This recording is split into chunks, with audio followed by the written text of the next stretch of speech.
I came to Illinois Media School because I want to give back to the current students. It's something that really means a lot to me as an instructor, as a mentor, because I've been in this business for over 20 years, so it meant a lot to me to be able to come back and just teach some of the tricks of the trade to the students here at Illinois Media School. I've enjoyed my time tremendously here because I'm able to speak one-on-one with the students, having that personal touch, telling them about some of the pitfalls of the business, some of the positives of the business as well.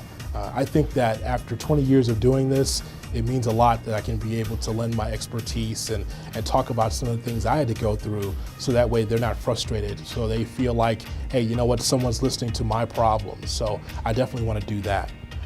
I love the students here at Illinois Media School, and the reason why is because you can see the desire in their eyes. You can tell that they really want to take it to the next level.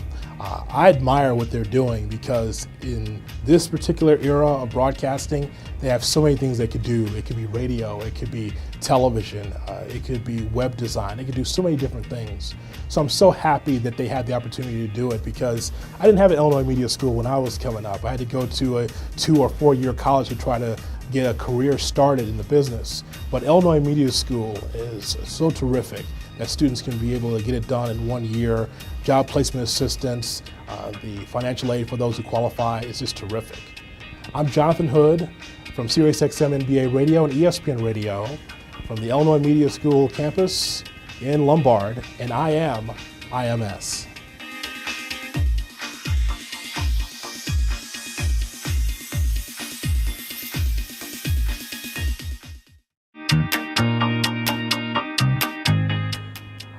I'm Ben Anderson, and I went to the Illinois Media School back in 2013.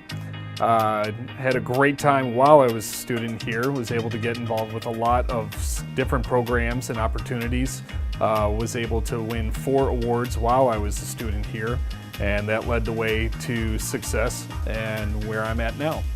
I currently am able to work with students at the school, mentoring them on audio production, and I think the students right now are fantastic. They're phenomenal workers. They want to strive to do more than I wanted to, which is really impressive. And I like seeing that on a daily basis.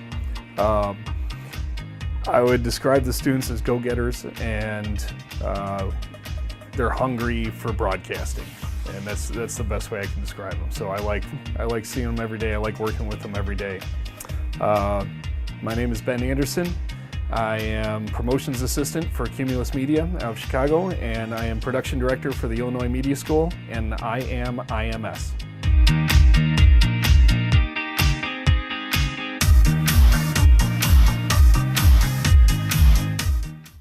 What does it mean to be fit? It's eating, bleeding, needing to do more. Knowing you earned it. Knowing you changed.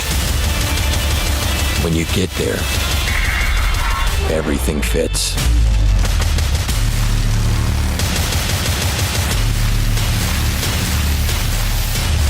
Bodybuilding.com. 20 million customers can't be wrong. Welcome to John T. McGee Middle School here in Round Lake. Tonight's matchup features your Vipers Pro Basketball hosting the Windy City Groove. I'm Stephen Ryan, and alongside me is Luke Steffen. Tonight's game is brought to you by Bodybuilding.com, where 20 million people can't be wrong, and Advocate Healthcare Center, where tomorrow starts today. Luke, how are you doing this evening? I'm doing great. How are you? I'm doing very well. We have a very exciting matchup tonight with the Windy City Groove visiting Vipers Pro Basketball here in Round Lake. Vipers Pro Basketball is coming off a couple of tough losses last weekend, back-to-back Friday, and then they had to travel to Michigan the next day to play the West Michigan Lakehawks, where they lost 120-95. But with the week's rest, they are hoping to rebound well and get their first victory of the season. So, Luke, anything you're looking forward to tonight, specifically towards the Vipers? Well, I know this is a team that has the ability to score points pretty quickly, so I'm hoping that they're able to play with a good pace coming off of a week of rest, that they'll be excited and ready to go tonight, and they can come out and get their first win of the season. Yes, I agree. The Vipers like to play up-tempo. They like to get to the rack and create chaos. And one of the ways that they can create chaos is with a rule in the ABA called the 3D rule. Now, for our fans at home that aren't familiar with the ABA, the 3D rule indicates that if the team turns the ball over in the backcourt to the opposing team's next potential basket is worth 3 or 4 points. Now, this does include free throws and all that other stuff as well. So if the 3D light is on, they will turn it over, and let's say they get fouled going to the rack or something like that. There are 3 free throws, or if they're fouled on a three-pointer, 4 free throws.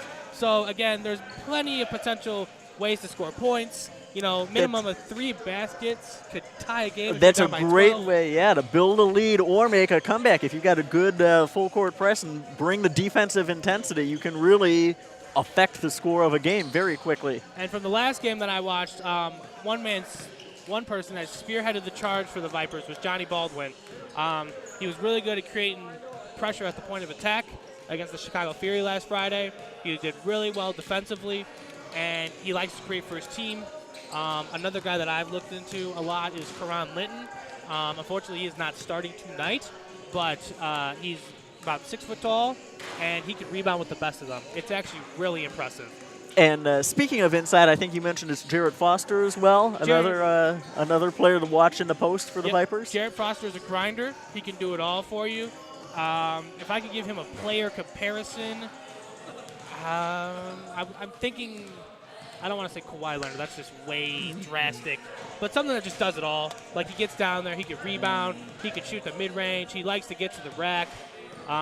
The Vipers' offense, like I said, is predicated on getting the ball to the basket. So that's what they're looking to do. There's not many three-pointers taken with this offense. They want to go inside, and then, like I said, go inside. So that's what you see in tonight's starting lineup. The starting lineup tonight for your Vipers Pro Basketball will be Johnny Baldwin and Derek Scott.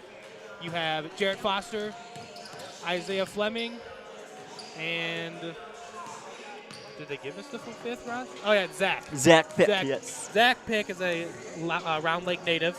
Oh, nice. So he turns it up for these home games because, he likes to put on a show for his fans. Unfortunately, I don't know much about him, but he didn't play much college basketball. But he did very well at Round Lake High School. So that's, you understand, it's really special then for him to be here. It's a great opportunity. There are plenty of people here watching him tonight, so it should be very exciting. Yes. So, again, we explained the 3D rule. We would like to give the keys to tonight's game, which, it's all predicated on tempo and execution, as cliche as it may sound. But, that's what basketball always seems to come down to. Rebounding, no second chances would be another thing. No second chances for the other team, getting extra shots for the Vipers as well. That's another important key to any basketball game, but especially tonight, and especially when you have a 3D rule coming in. If you're able to rebound and get it out of the front court, out of your backcourt into the front court, it's going to make things easier for you. And I think you bring up an excellent point there, Luke. From all the games that I've watched, rebounding needs to be a focus for the Vipers. You need to focus on boxing out. No second chance points, nothing of that nature, because along with the 3D rule and if the other team's on fire, all those things, you've got to limit their possession. And, of course, get good possessions of your own. So the Vipers are walking onto the floor and walking over to the bench. It looks like we will be getting started here very shortly. Looks like everyone's ready to play some ball. The refs are looking for the basketball. Yes. So we spoke to the referees. They seem really excited in the pregame as well about the opportunity to be on the cube, and should be a competitive contest tonight. That's what I'm looking forward to, especially with two teams looking to get, take a step ahead in the ABA. Vipers have very unique opportunities going on. They're traveling to Hawaii in the last week of January. The last week of March, they will be going to Jamaica to play the Jamaican team. And we're going all over the Midwest. We went to Michigan last weekend. We're going to Memphis next weekend. Last weekend we went to Michigan. Memphis, we're going next weekend. We'll be going to Florida the first week of February. So, again, this team has a lot of exciting opportunities for its players and its personnel on the outside. So, hopefully we can So, exciting opportunities here. The coaches are preparing. They're looking over the roster. They're setting up some last plays here. And it looks like we are about to announce the starting lineups here.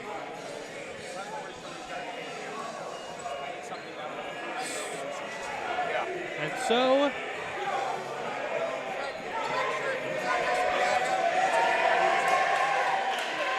definitely a lot of intensity over there in the Windy City huddle before the game. The Vipers much more studious looking in their huddle, getting those last-minute instructions. The Vipers need to be focused for this game. Yes.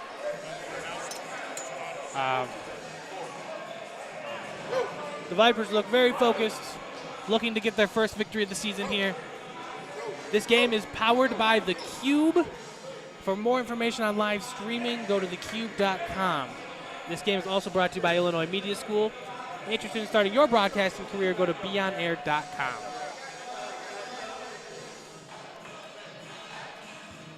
So it looks like we're about to have the jump ball set up in the middle. The Vipers are taking the floor, getting some last commands from Coach, I should say. Well, notice that I just saw the referee tossing the basketball over there for people that are also just joining us. You'll kind of appreciate the old school colors to the basketball. It's not your typical NBA ball. This is that same look that all the classic teams in the ABA, they played with that ball. It's kind of a unique feel, great for these young guys to get that opportunity to have a piece of history with that ball in there. And the Windy City Groove are shooting their technical free throws. They get 2 free throws for the Vipers not having a shot clock and the three-point line not being at the appropriate length. So they're just shooting their technical free throws. The first one was good. The second one is no good. It's Derek McDonald that missed that second free throw. Looks like it's only one tech. So the Vipers are down to an early one. They're down early, 1-0. I think they can come back from that. Not an insurmountable deficit by any stretch. Exactly, but it's not fun to look up at the scoreboard and be like, no, already losing. And we have announcements going on right now. 1-0.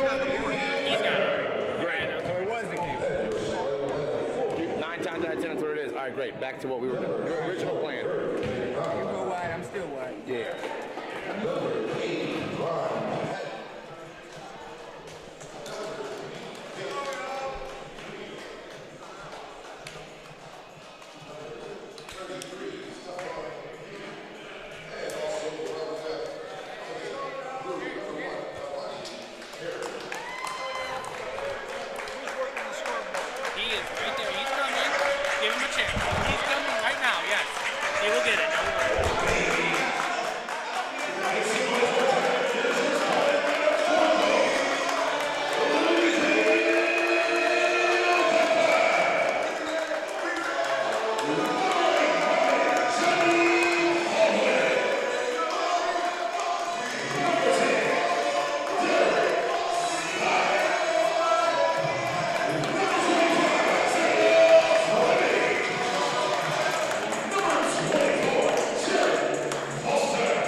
The starting lineups have been announced. Both teams are set, and we are ready to get some basketball underway here at John T. McGee Middle School. Thank you for joining us here on the Viper Nation Network.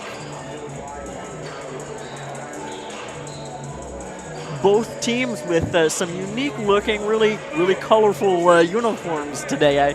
I like the Vipers with that teal there. Mm-hmm. I love their blue, the color blue they have. Yes. So Isaiah Fleming and Ron Patton will be jumping middle. Oh, wait, nope. I think because of the technical. Well, you're correct. The Groove will start with the ball. And we are underway here at John T. McGee Middle School.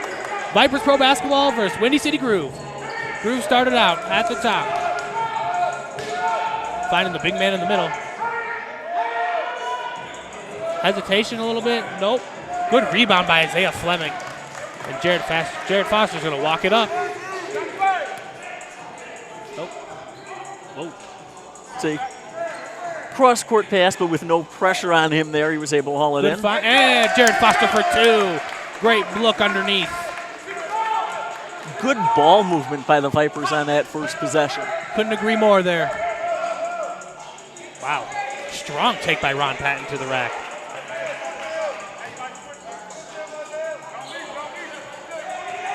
There's a turnover. Yep. And that right there is an example of the 3D rule. So that was a 3-point.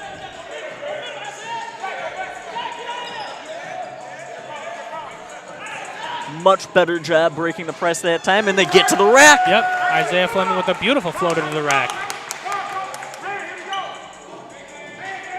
Fleming almost intercepted that pass. It would have been pretty close, I think, to the 3D rule. It was right at midcourt where he leapt for that pass just over his fingertips. It matters where the ball leaves. So if he's like the player's behind half court and he throws it over and they pick it off, that is a 3D rule. Strong take by Derek Scott to the rack. The Vipers when they've gotten it across half court, you have to like the way that the offense has gotten the ball to the rack and gotten shots up. It's a nice start. Yep, the Vipers are doing what they wanted to do. They want to get to the rack strong.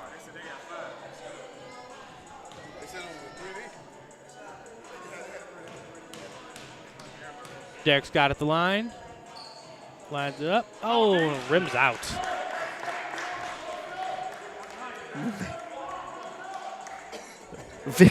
Vic Guider there was trying to congratulate him on missing the free throw.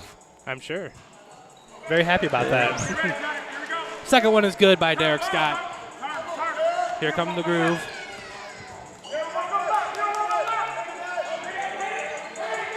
Ball movement is good here early for both teams. Ooh, that's a tough move. And not a good shot. Not at all. Yep. You got to play. Especially in the ABA, they like to push the tempo quickly. They don't mess around with timing and stuff. So they look to get the ball in quickly. Rejected. Ron Patton is all over the floor tonight for the Groove. Yes, he is. So we'll see if. I'm very happy. This is Zach Pick's first game of the year as well. I'm very happy to see him active, looking to shoot. Unfortunately, he was rejected there, but he didn't hesitate. That's the point. You've got to make the Groove respect the fact that you're not just always going to be trying to drive. So in that sense, a good job by Pick. And now a 3. Yep, good rebound. Oh. That was a good ball fake by Johnny Baldwin, but I think he should have swung it to the corner there. Got a good open look. Again, trying to keep the Groove defensively off their feet, on their feet, and off.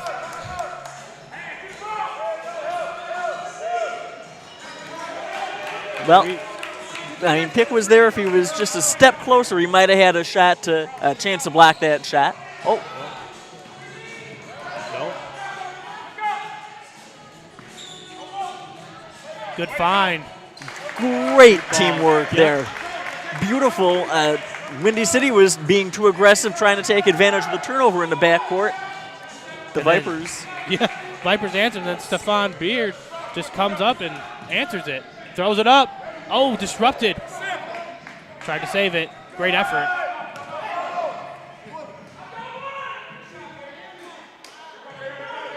Uh-oh. Fouled. There's a foul down there. Foul on number 3, Vicky Geeter. Vipers inbound the ball. The Groove are out here pressing. The Groove have been pressing more than the Vipers have to start the game, but the Vipers, that was a good look inside. It's his first game. As he gets a little bit more warmed up, I think Zach Pick will make that shot. That's not a bad shot for him. Not whatsoever. That was great ball movement. You got the look you wanted, just got to put it in. 11-7 here with 8:38 remaining in the first quarter. Groove up by 4. It's been back and forth so far. Lots of great action. Patton sizing his man. Was sizing his man up. Gives it to Amani Carey. He loves that fadeaway in the paint. Wow. Tough angle there for the ref to make that call, but the ball will stay with the Groove. Let's see if the Vipers press a little bit more defensively. They're pretty lax in letting Windy City get some shots off here. Strong take by Isaiah Fleming to the rack. Gets the bucket and the foul. Just sliced in there defensively and laid it home very nicely. And here's the replay. On the fast break, Johnny Baldwin gives it right to Isaiah, who goes right in between them. Beautiful slow motion there by our camera team and lays it home very nicely. No communication from Windy City there defensively, and then they had to reach out and try to stop him, and they couldn't. Nope. Isaiah misses the free throw. Beautiful reverse by Stefan Beard. Great track down by Jarrett. Now they get to reset the clock. Now they get to reset their offense.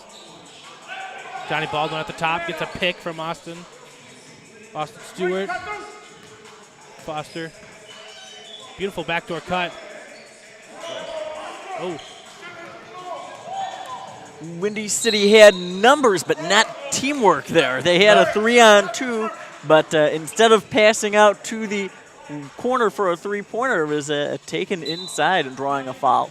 Yep, we got Arturio Houston and Jeremiah Rush checking in for the Vipers. Jared Foster and Isaiah Fleming are out. But it was a good, smart foul there by the Vipers. Didn't allow a shot to get up or anything of that nature. Now they just take it baseline out of bounds. Ooh. Ooh, boy, that could have been an offensive foul there. He certainly lowered his shoulder into the Viper defender.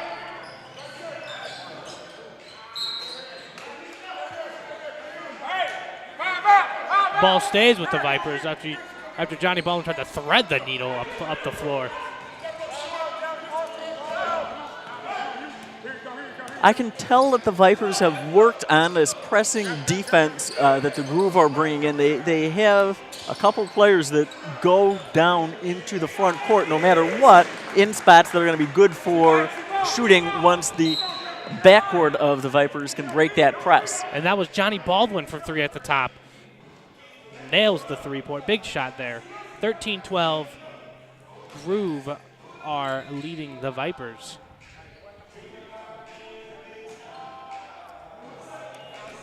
It looks like Chris Freeman has checked in for the Groove, and he'll be running the show for them. Swings it over. Oh. Ball movement's quick here for the Groove. Found Stefan Beer in the corner, and that was a miss. The lack of basketball. And now we've got our media timeout. Yep. Hi, my name is Peyton Adams. I work for US 99.5 in Chicago. And the reason I came to the Illinois Media School to be a teacher was because I didn't have a mentor growing up in the business, I should say. I did a lot of learning on my own, kind of going out there in the world and just exploring and learning as I go. When I got my first radio job, I really didn't know anything. It was just a learning curve from there. And I had a few people help me along the way, but I felt like this would be a great place for me to come and utilize my skills and my talents to help these students get to the next level. I love to be here. I love to be a part of their daily activities and help them and guide them and help them with editing, help them build their confidence and just really find who they are and find their voice and what they want to do. The students that attend here, it can be a mixture of anybody, fresh out of high school to somebody in their 50s. Welcome back to Vipers Nation Network, home of the Vipers Pro basketball team. We are back live at John T. McGee Middle School, and the Vipers are already in action. Arturio Houston shoots a three. Beautiful offensive rebound by Derek Scott and puts it in. Gives the Vipers a 15-13 lead with 6:30 remaining in the first. You can see the intensity pick up from the Vipers just getting that lead there. Now their defense much more aggressive. Coach on the sidelines really urging them on. Adamant, I would say. wants to apply lots of pressure to the ball. Doesn't want to make this game easy. Jeremiah Rush beats him at the top. Got Aaron Armstead on the wing trying to create something. Short. Too much watching on that rebound. The Vipers needed to get to that. It hit the floor, and they had a chance to prevent that offensive rebound. Let's take a look at the replay. Good ball movement. Good shot for Jordan Foster. Then a good offensive rebound by Stephon Beard, who then powers his way to the hole and draws the foul. I may have underestimated Stephon Beard's speed in getting to that ball there. It looked for a second like the Vipers had a chance at that rebound, but And we got the ball underneath. Stephon Beard at the top. Feeds it down low to Derek McDonald, who shoots the mid-ranger, and the free throw mid-ranger is good. Ties it up at 15.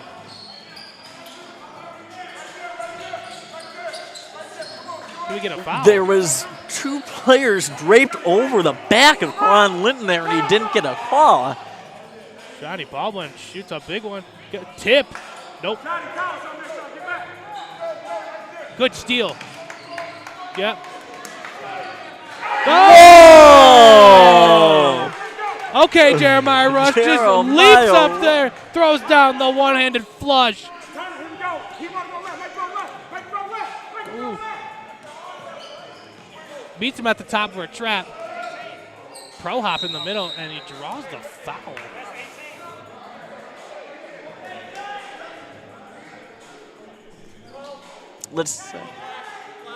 So here's the throwdown again. Look at the hops on this.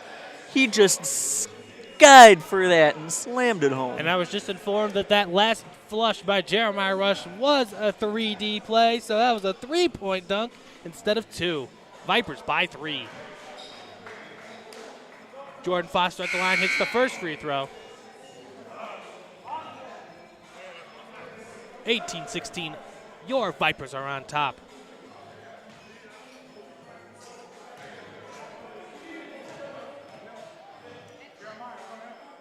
Backs out on the rebound here. Silky smooth. I tried. Yeah. One day they'll listen.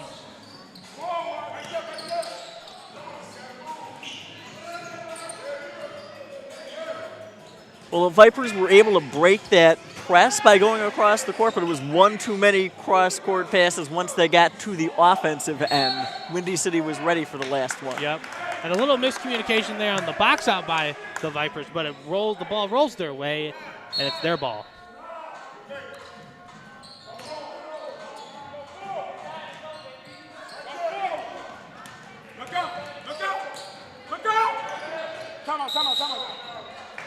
And Karan Linton draws the blocking foul. The Windy City Groove are coming with the press very hard on. I mean, it's not just at the half court. Usually teams let up after the full, on the full court press. They're doing it 100% You're of the seeing game. double teams, as you saw on that foul there, when Windy City even has the ball in the offensive end. Yep. It leaves an open player, though. If the Vipers can keep their composure, they'll find somebody that's got a free shot. Karan Linton drives to the lane. Pump fakes. Can't get it. Austin Stewart throws it up. Oh, can't get it, but draws the foul. Austin Stewart goes to the line for 2. And that was created by the drive by Karan Linton. Allows for the offensive board there. Here you see on the replay, Karan Linton, strong drive. Great pump fake, too. Gets his man off his feet. Unfortunately, can't finish the basket, but as you see, Austin Stewart is just hacked there. Austin Stewart's first free throw is good. Nice to see a big guy make a free throw. Yep. Big is an understatement. His hands are some of the biggest I've ever seen live.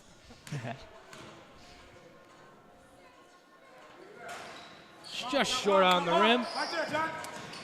There's a little bit of pressure from the Vipers in the backcourt this time. Not anything like what we've seen from Windy City, but at least they forced the Groove to be aware as they were bringing the ball up. Yeah, that's all you ask for because, fatigue plays a factor eventually.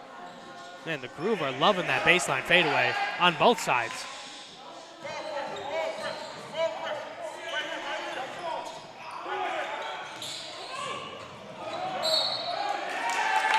Oh, they And call that it was an a offensive charge. foul there. Yep, charge on Karan Linton. Drawn by Derek McDonald. Groove ball going the other way. And we are tied at 19 with 4 minutes remaining.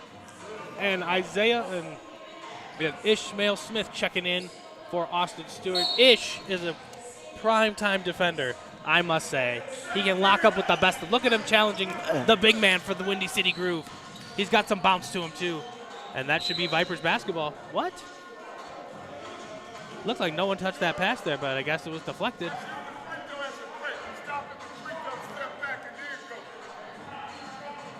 The coach of the Groove instructing his players how to run that last play. And look, there's Ish. Oh! Calling a foul on Ish. It's a tough call. Oh, yep. But that's a great aggressive defense. Here's look the at the replay. replay. Yep. Throws it in up top. Goes in up top. And Ish comes over. Probably, maybe just gets him on the arm. Maybe. I don't know. Tough call. We've seen Vipers players have Groove defenders draped over their backs. And Yep. so for that to be called on Libertyville, that's a tough call.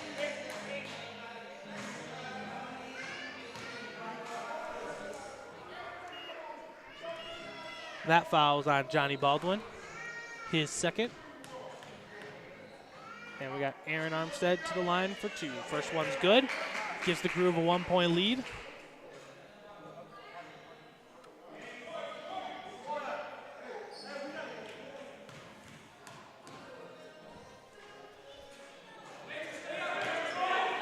All right.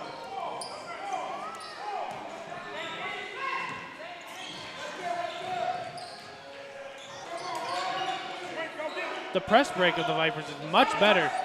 Jeremiah Rush had snuck down court. Ooh, that was a big block there. That was.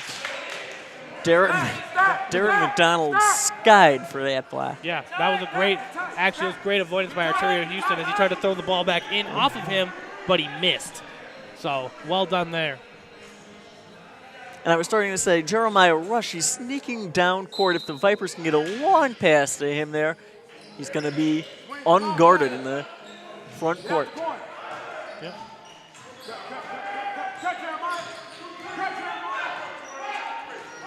Johnny Baldwin commanding his players, trying to make something happen. The Vipers are spread out along the perimeter right now. Yep, trying to catch him off balance. Arturio Houston throws it up, gets the roll for 2. Arturio Houston with the drive to the rack and the floater. Now we have a timeout by the Windy City Groove, and we're going to keep it right here. I'd like to thank our sponsors for this game, bodybuilding.com, where 20 million people can't be wrong, and the Advocate Healthcare Center, where tomorrow starts today. Luke, what have you seen so far in this tie game? The Vipers are doing a nice job, as you said, breaking the press of Windy City. Early on, they weren't quite sure. They were maybe needing to talk a little bit more and make sure that everybody knew where the ball was going to be going. But now that they have that settled, they're going to start to get some good looks at the basket. And if they can do that, they can build on this lead. You don't want to have the 3D rule come in. That's the big thing with the press that Windy City is going for. They're trying to get an extra point on each possession. Yep, we've seen a couple of instances where the 3D rule has been applied. The Vipers have been able to avoid a few by the Groove as well.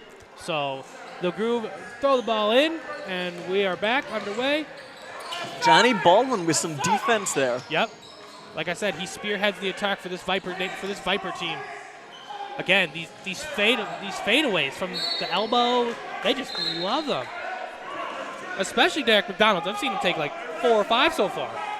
Well, and Ron Patton of the Groove was asking him what about that shot selection. He really wasn't happy with that choice.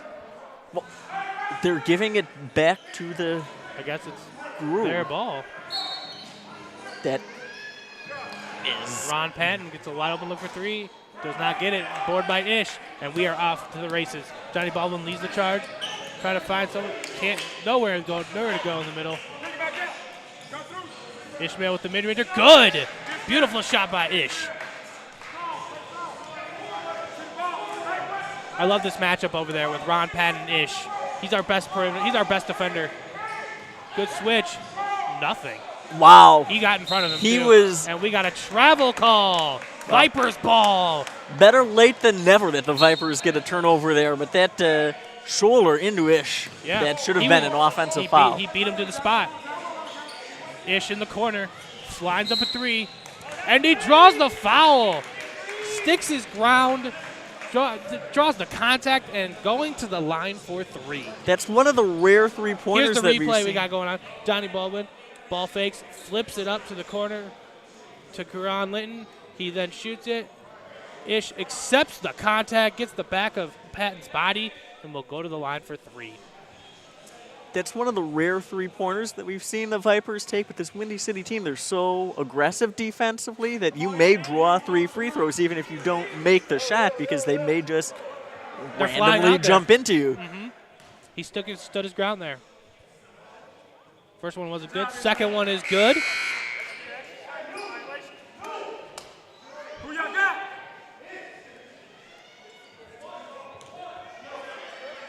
All the players calling out their defensive assignments. Ish's third free throw is good.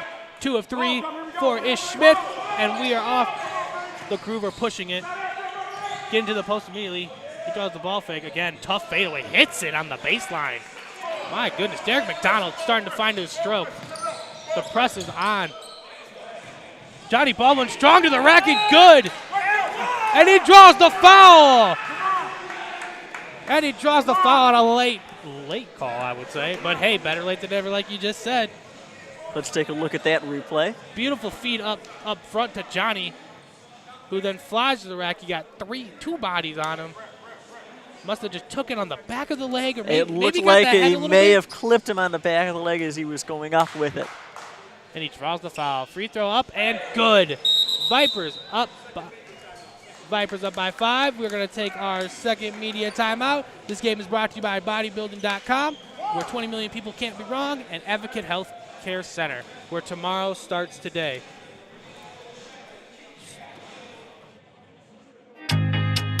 Hi, I'm Rob Rose, and I'm one of the instructors here at Illinois Media School. I've been teaching here at the school since 2010, as a matter of fact, between Lombard and Chicago campuses.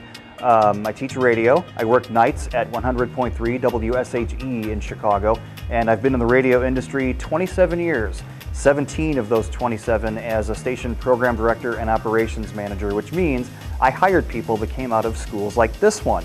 Unfortunately, the places that I've been, I haven't been near schools like this, so I've had to go to places like Dunkin' Donuts and say, hey, you have a personality, would you like to try radio?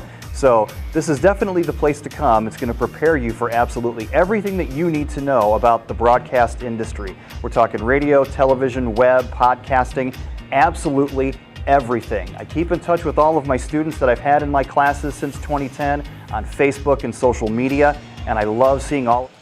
And with 150 remaining here in the first quarter, Vipers Pro Basketball is up 28-23 over the Windy City Groove. The Windy City Groove inbounded are pushing it up the floor. Johnny Baldwin has had great full court pressure so far this fourth quarter. Ooh, he wants the ball badly. Oh, Double team from the Vipers there, That's a and the ball's on the floor. that's great defense. Oh, great contain. Look in the middle. Oh, great disruption. Hey, the ball movement is really good in the first quarter That for the was Vipers. Fantastic tempo and transition by the Vipers on that possession. Ish, corner 3, lines it up. Just off. Just off. Now got to get back on Yep, defense. but Ish is right there.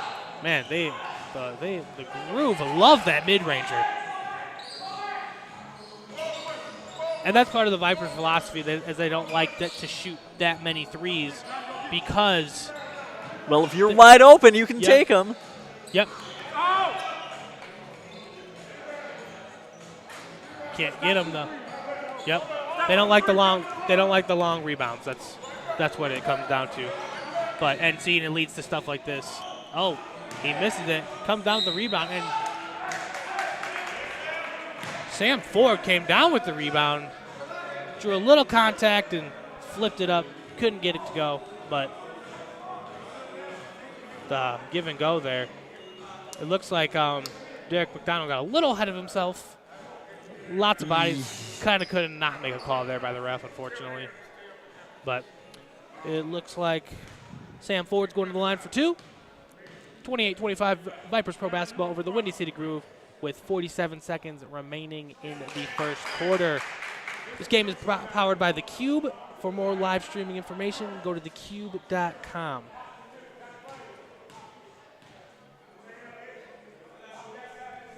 The first free throw was good. The second one is good as well.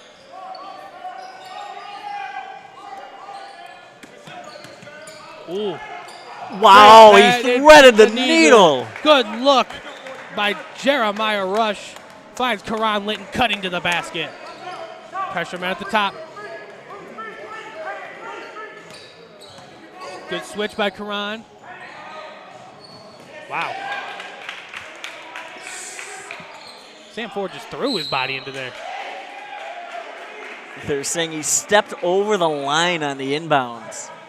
And that is an indication, of the 3D rule.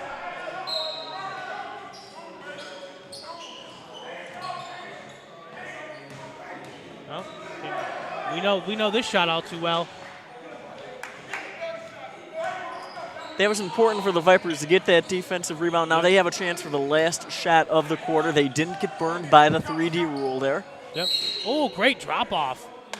Drew the foul, but that was a great drop off by Arturio Houston.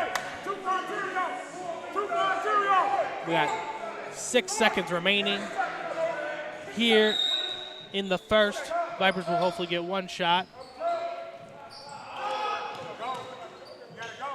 Johnny Baldwin fires one up for three. No good. Got a second left. And no good. The Vipers, at the end of the first quarter, are leading the Windy City Groove 30-29. So, in the first quarter, Luke, what worked for the Vipers? Two things that worked for the Vipers and one that didn't. For a vast majority of the first quarter, the Vipers did a great job getting rebounds, not giving up second chances. They also got to the rim quite a bit. We saw them towards the end of the quarter start to settle for three-pointers, and while you want to force the Windy City Groove to be honest, you're going to have to make some of those three-pointers that you're taking. Otherwise, there's no reason for them to go out and guard you there. And I'd like to see them try and put a little bit more pressure on the Groove in the backcourt. It sort of seemed as if the Groove had a much easier time getting it up there, and then maybe once the Groove got it inside the three-point line, that's when the Vipers' defense really started trying to force turnovers from Windy City. Yep. So we're about to get underway here in the second quarter. Johnny Baldwin has played the whole game so far. That man is he's an Iron Man of this team, it looks like. First game, last Friday that I saw him playing, he played the first 17 minutes of the game, and then he got a break till halftime. So, I mean, the conditioning on this Vipers team is impeccable. And so hopefully they don't wear down too early, because it's 30-29. And, you know, we need a whole 48 minutes of this kind of action. So the Vipers are set to inbound the ball. Ish Smith to Johnny Baldwin, preferably. But you know the Groove. They're coming out with the press. Oh! Tipton just kept in there. The Vipers could have been rejected by Karan Linton.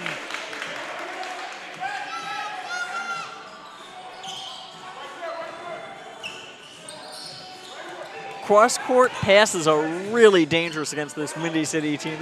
They attack a cross-court pass very quickly and try to go the other way.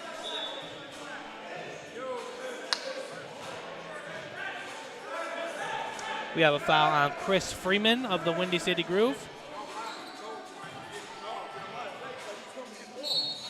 Arturio Houston to inbound, gives it to Johnny Baldwin. They're looking for someone in the middle. There's another cross-court pass. Yep. I'd like to see swinging more along the perimeter, and maybe that way you can get it to an open man there. You really want to get the defense going side to side, ideally. Doesn't work all the time, though.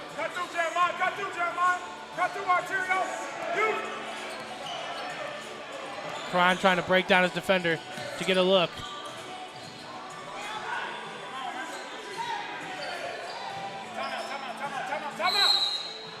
And a timeout by Coach Washington. Saves the possession. It was much needed. The Vipers were feeling some pressure from Windy City. Defensively, there was a double team there.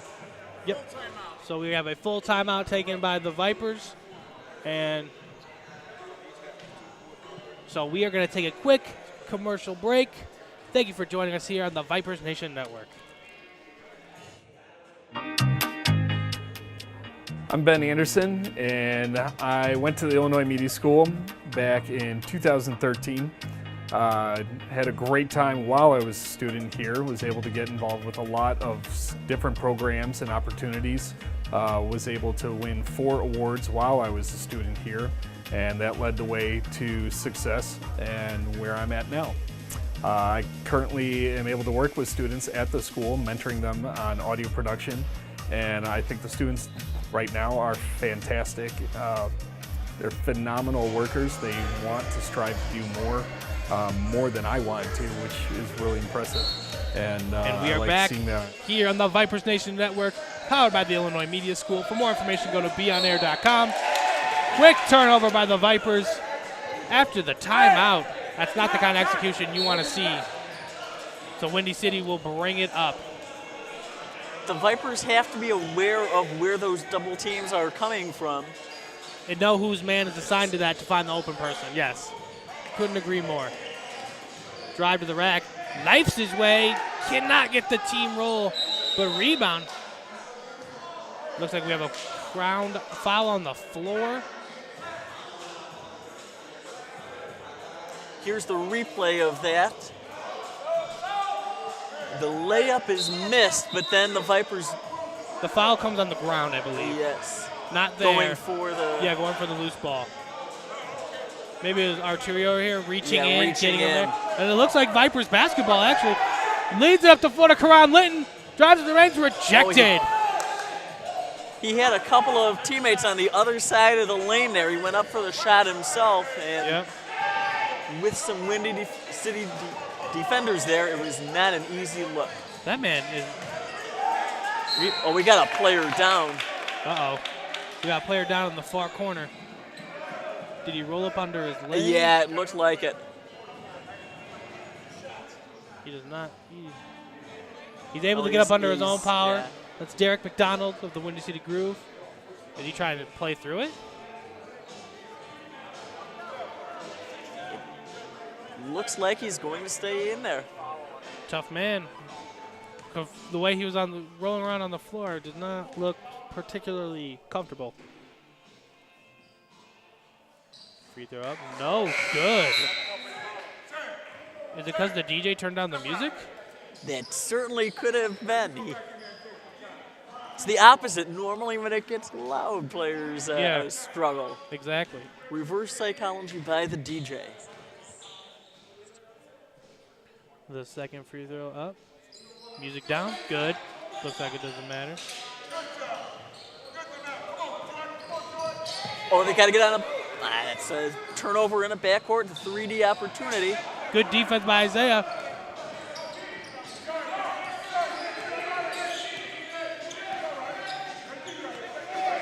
Karan Linton looking to break it down. Over and back. Lost his handle there.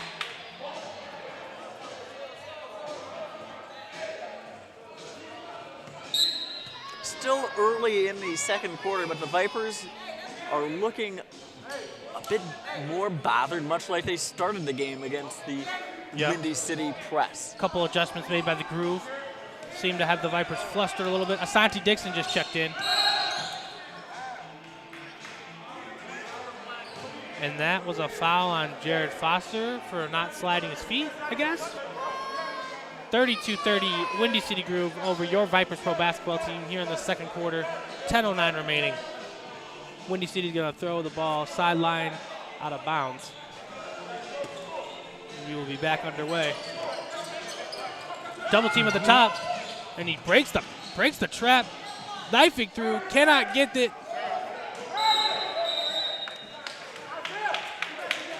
There was a hard battle for the rebound there by the Vipers, but Windy City a little bit more size out there right now. Yep, we got a foul on Isaiah Fleming. Looks like he fouled Sam Ford, and he'll be going to the line for 2.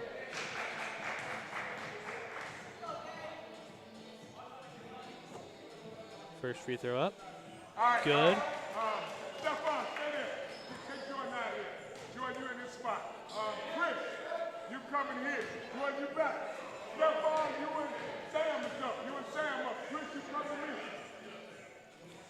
Second free throw up. Good. The Groove have a 4-point lead. Back up, Chris. 7 seconds. 7.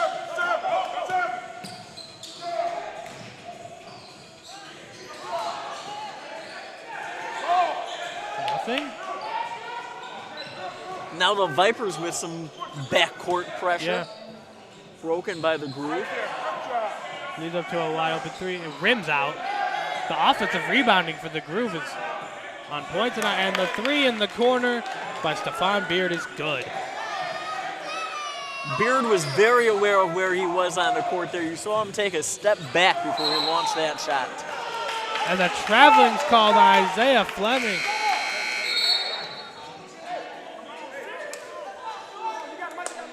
We got Corey Jones and Austin Stewart checking in for the Vipers.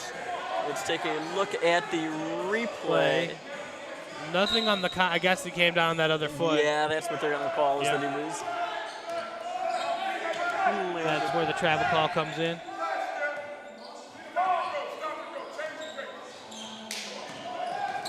Derek Scott with the impressive perimeter defense, keeping his man in front of him. Long two, rebounded by Jared Foster. Yeah, you only have 7 seconds to get it across half court in the ABA. Austin Stewart catches up top, looking for someone.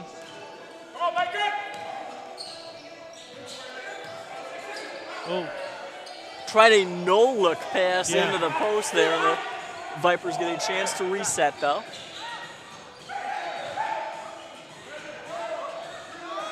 Three ball up by Lasanti, no good.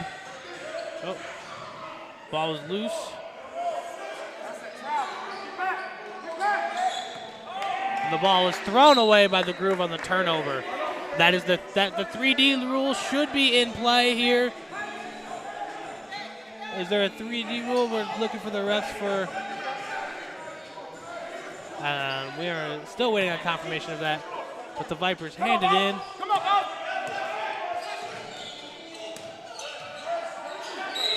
And there was a foul. Foul number 33 of the Windy City Groove, Stephon Beard.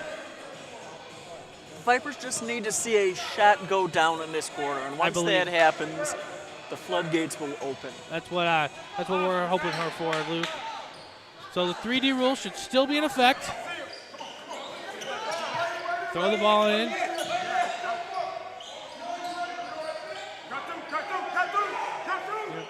A little hesitant there. Oh, Austin Stewart throws it up. Can't get it. Rebound by Derek Scott. No good.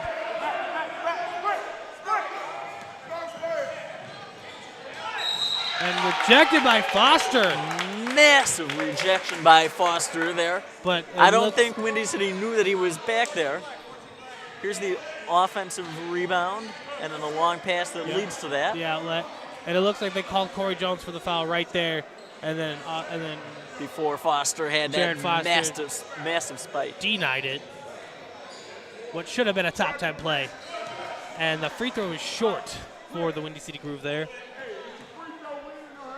Again, the Vipers are going through a little bit of a drought here.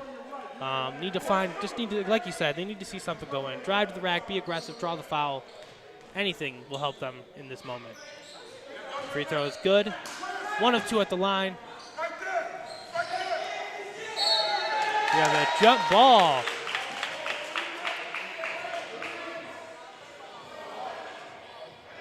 We have Viper basketball.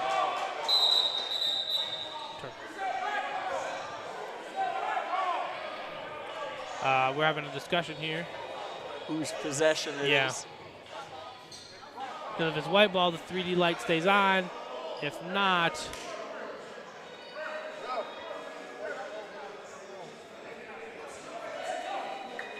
we got white ball. I believe the 3D light will be in effect. It looks like the 3D light will be in effect. And here come the Groove.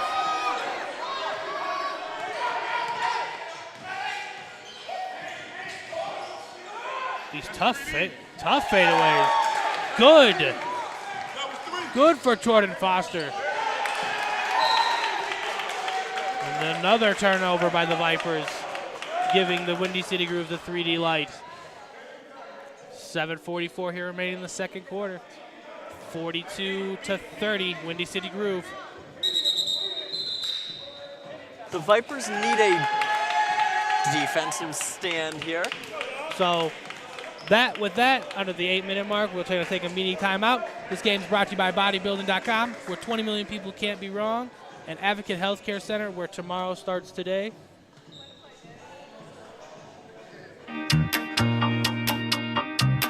I got started at IMS through a good friend of mine and a colleague at 670 The Score, Rick Camp, who knew I was an instructor at other universities and knew I was looking to get into a place with passionate students who know what they want to do. They know this is what they want to do for a living, and I have absolutely found that in my time here at IMS. The students are driven, they're passionate about broadcasting, radio, TV, internet, every asset of broadcasting they are completely passionate about, and it's very refreshing for me, having come from a university where students are obsessed with their general eds and other things that distract them from their major. These students here are here for one purpose and one purpose only, and that's to break into the broadcasting business, and it's some of the best and brightest young talent I've seen in my 16 years in the industry. Welcome back to Vipers basketball here on the Viper Nation Network. Windy City Groove threw it in bounds, kicked it out on top, driving to the lane, and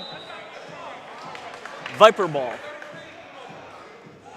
Offensive foul on number 33, and it looks like we have a Viper player down, Derek Scott, but he gets up for his own power, and it'll be Vipers basketball. There was an important defensive stand by the Vipers there. That was the second 3D in a row. Yep, and that's another 3D. He just pulled up for three and banks it in, and that was a 4-point play.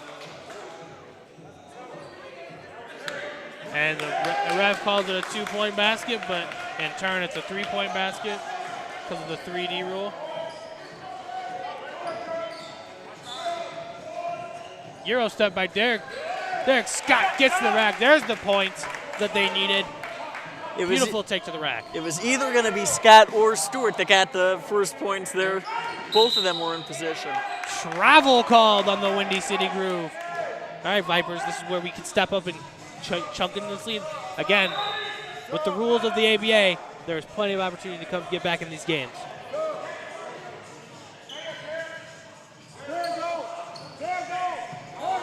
That worked out. 2-on-0. Throws it up and good. Absorbs the contact. Austin Stewart. For some of the other calls that we've seen, that certainly could have been an and one for the Vipers. Yeah, that'd be one way to put it. But it goes in anyways. Pull up mid-ranger short. Rebounded by the Vipers. Corey Jones pushing up the floor. Baseline jumper by Derek Scott is good. Here they come. Here come the Vipers. And here come the Vipers, 45-36.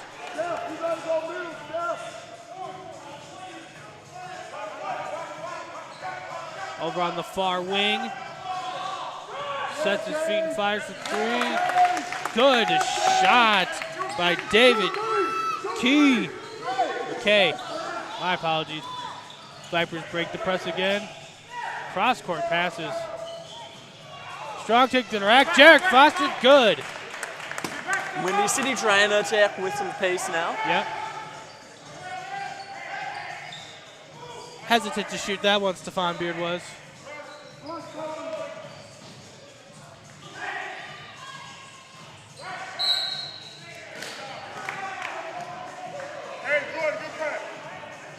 They called foul that on on Johnny the Baldwin. Vipers? I guess over the back, even though he was over his back. Right, he didn't. It looks like we have a timeout for the Windy City Grooves. That one was a little peculiar there, as in it looked like Sam Ford was all over he Johnny jumped over Baldwin's back. Baldwin, and I think the ref called it like he hipped him. I guess. I guess that's not what I was seeing. No, but I guess I mean, it's their whistle. I guess it's their call. But we got 48-38 Windy City Groove over your Vipers Pro Basketball here at John T. McGee Middle School. This game is brought to you by bodybuilding.com, where 20 million people can't be wrong, and the Advocate Healthcare Center, where tomorrow starts today. Down by 10 with just under 6 minutes remaining here in the second quarter. What would you like to see these last 6 minutes? Well, the Vipers are really going to need to be strong in the backcourt. You can't give up so many. We had three in a row 3D opportunities that they surrendered to Windy City, and that is responsible for this lead that you saw. We saw them get 7 points out of those 3 opportunities Windy City did. So the Vipers, if they're not turning it over in the backcourt, they're in a much closer game than what it is right now. I mean, 3 possessions, yeah, nearly 10 points. I mean, that kind of stuff changes the game. So Windy City Groove throws it in.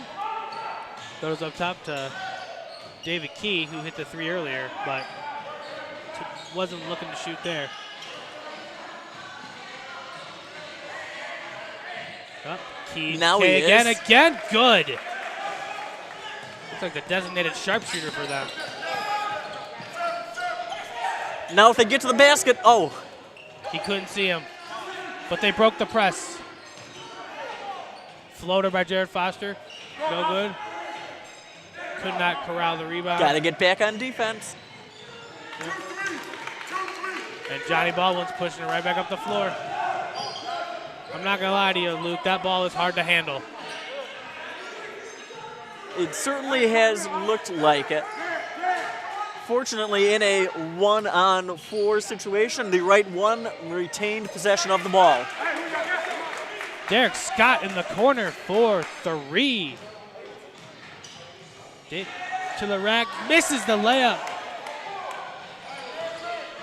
Jared Foster brings it up for the Vipers. No one picks up the ball, throws up the floater, and we have an offensive foul.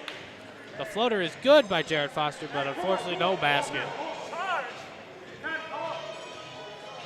So the Vipers now, it looks like they may press. Yep.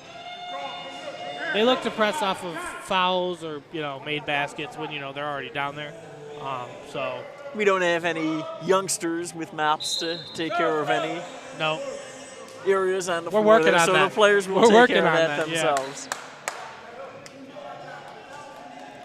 So David Kay to inbound the ball.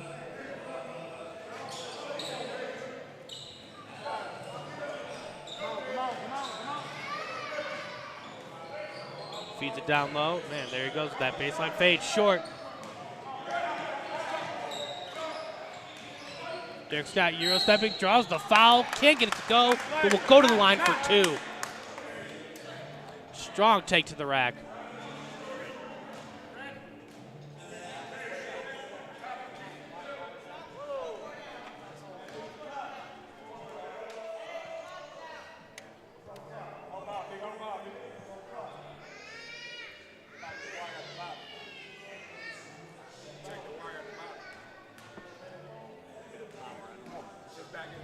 It's back.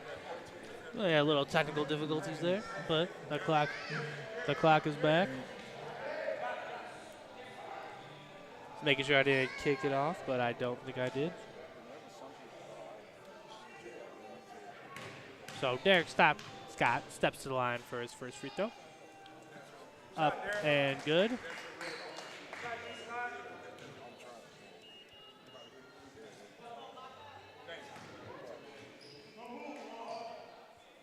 And for the second free throw here.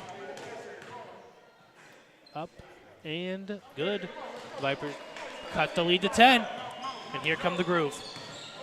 Johnny Baldwin meets him at the point of attack. Step back, mid-ranger, just short. And the Vipers get it back. You heard the Windy City coach say too many fadeaways there. Yep. And he's got a point. Because that's all I've been seeing.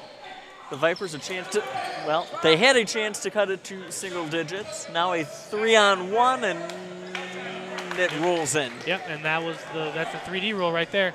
Because again, we weren't.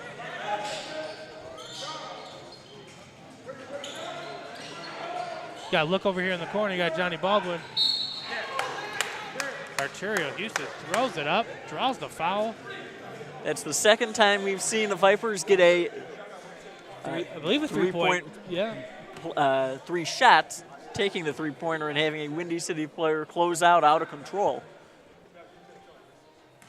I mean, you just got to stick in there. So Arturo Houston steps to the line. First one's up and good. Nothing but the bottom of the net.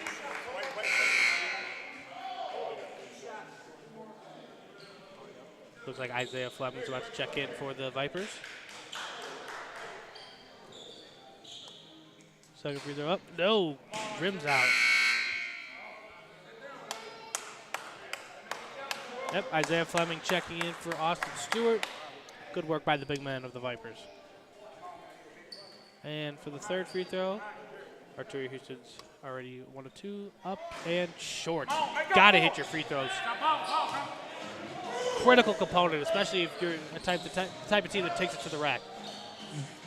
And the Vipers have done a pretty good job so far today. That was rare to see them make only 1 of the 3 attempts. Stephon Beard just toying with this defender there. Up fakes, gets him off his feet.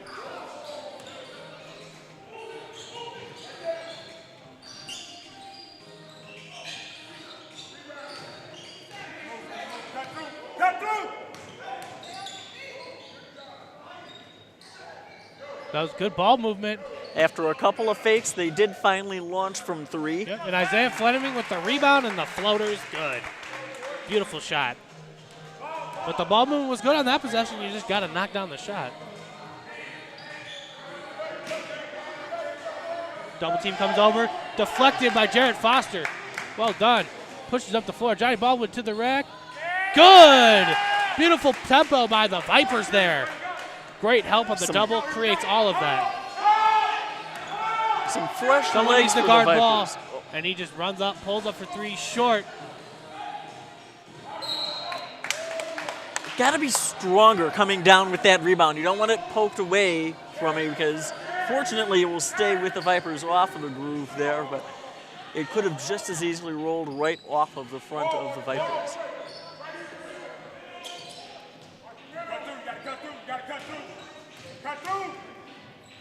Isaiah Fleming with the footwork. Ball movement. Derek Scott, free throw mid-ranger. That was strong. a good look for Yep. Derek Scott. Yep. Johnny Baldwin trying to cut him off. Good D by Baldwin. Close out. Leads to a wide open 3 by Jordan Foster. Oh, leads it up the break. Isaiah Fleming misses the layup. Fleming wasn't sure if he was going to lay it in or dunk it, and he got caught in between. Yep. But an air ball there from Vic Greeter, and the Vipers catch a break. Yep. Here comes Ishmael Smith checking in for Isaiah Fleming. Vipers avoid that. Oh, Derek Scott. That ball is hard to control. I'm telling you, man. And when you've got Stephon Beard diving in front of you like that, that makes it even harder.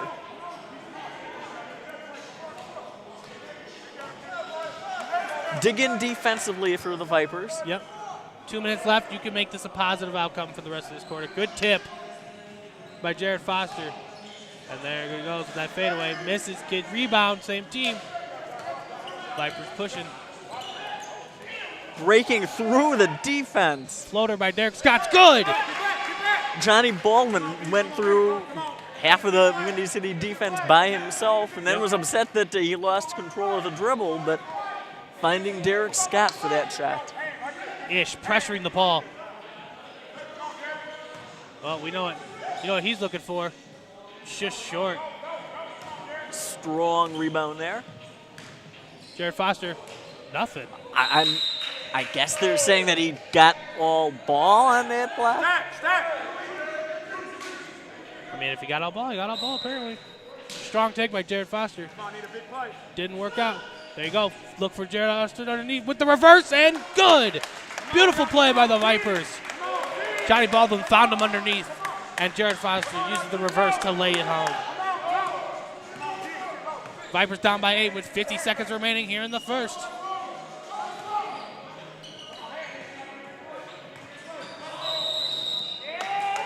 Offensive foul on number 33, Stephon Beard. 42 seconds remaining. Vipers ball. The Vipers a strong close to this half. Windy City, they pressed and pressed and pressed, but they may need to get to the locker room. They may not have enough to get through these last 42 seconds. Pressure by the Groove. Good ball Open movement. inside. Ish draws the foul. That foul is on David Kay. Look at this play by Johnny Baldwin. Finds the open man down floor. Quickly feeds it to Ishmael Smith, who just can't finish it, but draws the foul and goes to the line for 2. The first free throw's up. And good. 60-53. The Windy City Groove over your Vipers Pro Basketball. Right here on the Vipers Nation Network. Powered by the Illinois Media School. For more information for your broadcasting career, go to beonair.com. The second free throw is up. And good by Ish Smith. The Vipers have cut the lead to 6 with 34 seconds remaining. Pressure by him up front. Johnny Baldwin laying on the floor. Can't corral it. Windy City Groove reset the tempo.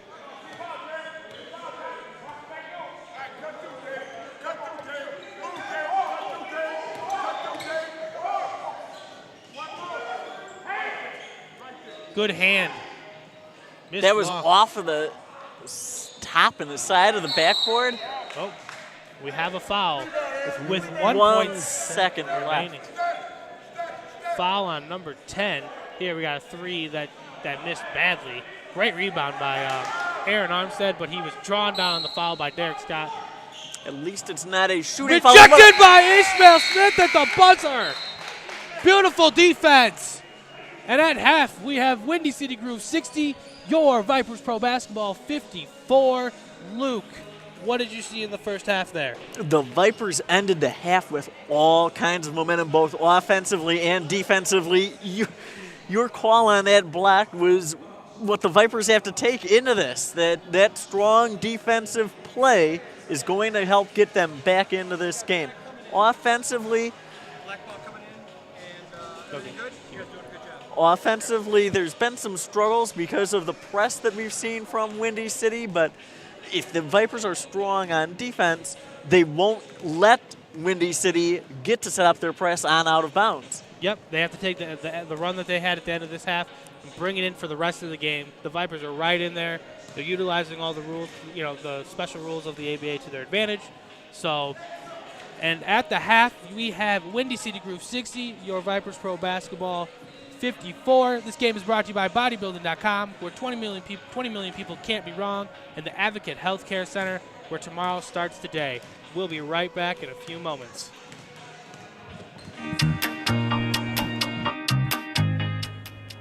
I'm Ben Anderson, and I went to the Illinois Media School back in 2013. Had a great time while I was a student here, was able to get involved with a lot of different programs and opportunities, was able to win 4 awards while I was a student here, and that led the way to success and where I'm at now. I currently am able to work with students at the school, mentoring them on audio production, and I think the students right now are fantastic. They're phenomenal workers. They want to strive to do more than I wanted to, which is really impressive. And I like seeing that on a daily basis. I would describe the students as go-getters, and they're hungry for broadcasting. And that's the best way I can describe them. So I like seeing them every day. I like working with them every day. My name is Ben Anderson. I am promotions assistant for Cumulus Media out of Chicago, and I am production director for the Illinois Media School, and I am IMS.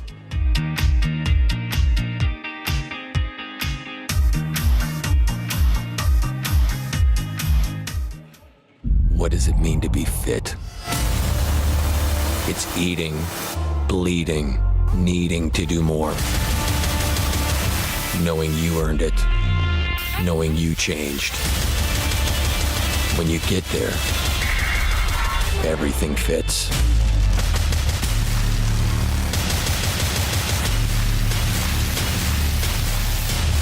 Bodybuilding.com. 20 million customers can't be wrong.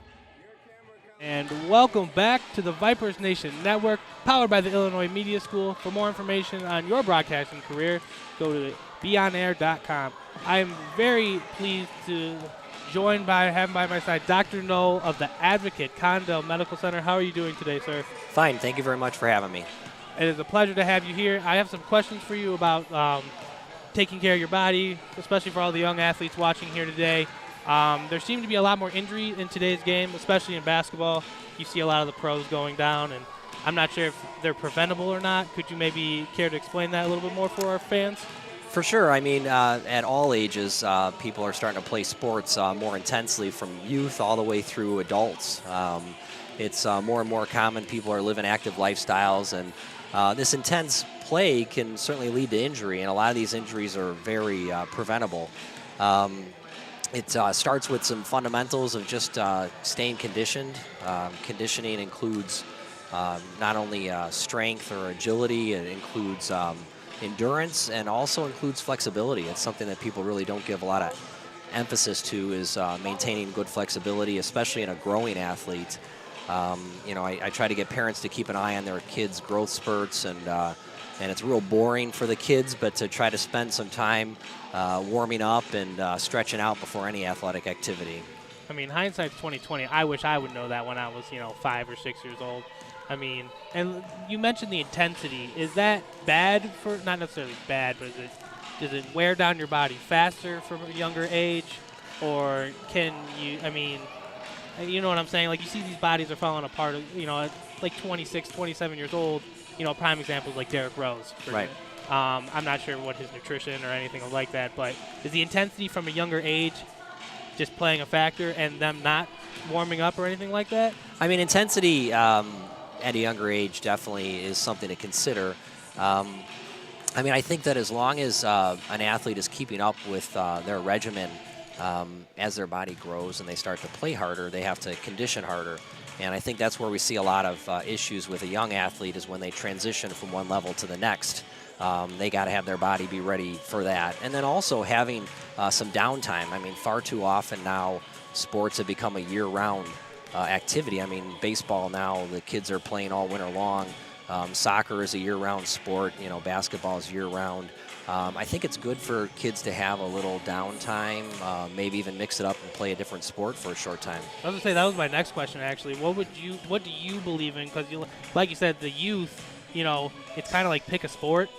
That's your thing. But then you hear a lot of these professional athletes, they're like, I played baseball in high school, football, and basketball. I mean, I think the flexibility of playing multiple sports, they all, intertwine. For example, I see that more soccer players and basketball players are really well connected together in terms of their athleticism.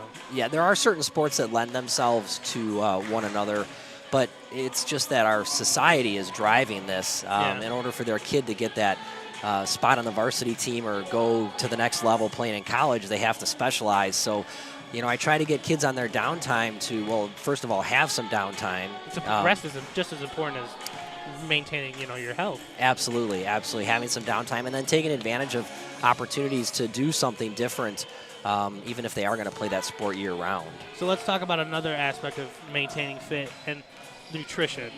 I mean, a lot more focus has come on it in the last 20 years in the professional level. You see a lot more athletes hiring personal chefs and all that other stuff, but how critical is nutrition to the growing athletes specifically, since we're talking about kids? I mean, nutrition is a huge component. I try to explain to my patients and families, it's like the fuel for the engine of your vehicle or your race car. I mean, you wouldn't put cheap fuel in a high-performance car, and really having that well-balanced diet. I try to shy away from a lot of supplements because you don't always know what's in them. True. Trying to stay to just a well-rounded diet, and then hydration is huge too for some of these athletes. Especially these guys out on the court tonight. I mean, they're burning through calories like crazy and sweating, and electrolyte replacement is important. There is a role. Gatorade gets a bad rap sometimes. It's got some sugar in it, but it's got good electrolytes too. But, I mean, it's the bad rap like when I'm walking around high school and I'm drinking the Gatorade. not like if I'm in a game. That's when Gatorade is helpful. Correct. That's when their marketing comes into key. Correct. So I guess my final question for this interview is about the equipment the players use, the shoes. Because does that lead to more injuries potentially, or? I think that for certain sports, equipment is just such a natural part, like football and hockey. But other sports where there's not as much equipment, people tend to forget about it.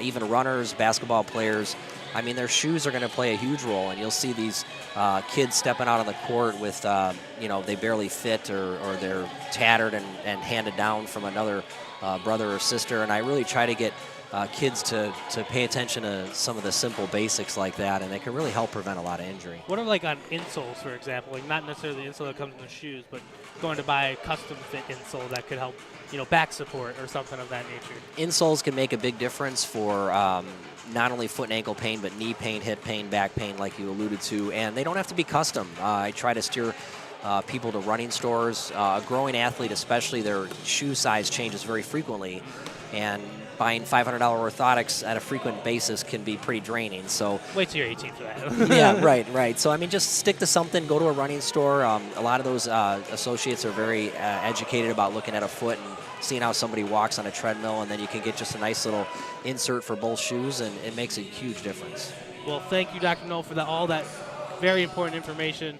All young athletes should start paying attention to that, especially, as you said, they start to focus more intensely on individual sports. Again, I would prefer that you play multiple sports because, again, it gives you, your body does need a change of pace once in a while, right? Absolutely. If it's consistently doing the same thing, it just gets worn down quicker, or you stop growing in that sense. Absolutely. So thank you, Dr. Knoll of the Advocate Health Condo Medical Center of Libertyville. Thank you for your time. Thank you for having me out here. Yes, no problem.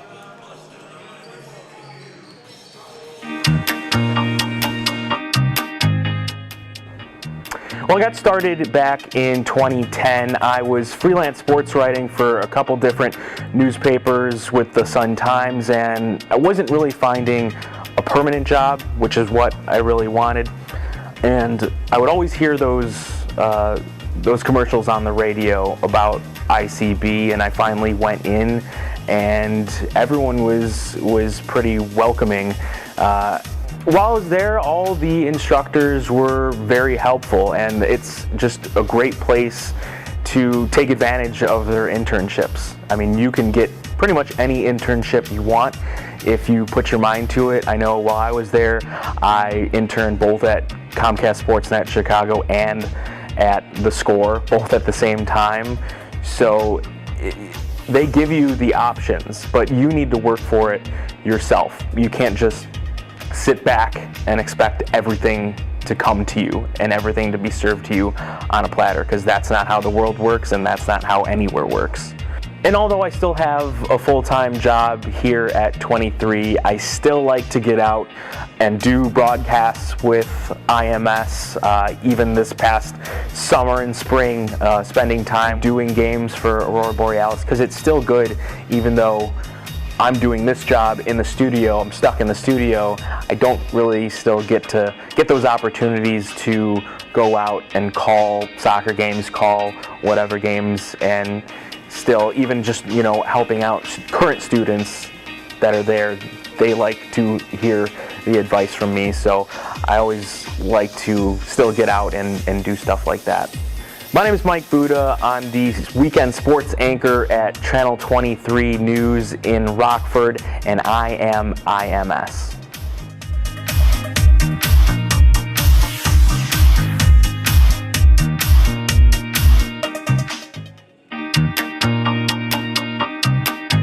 I decided to go to the Illinois Media School because I realized after I finished college the first time that I really wanted to work in media, and this was the best option for someone who had a job and was busy but still wanted to get the career that they were looking for.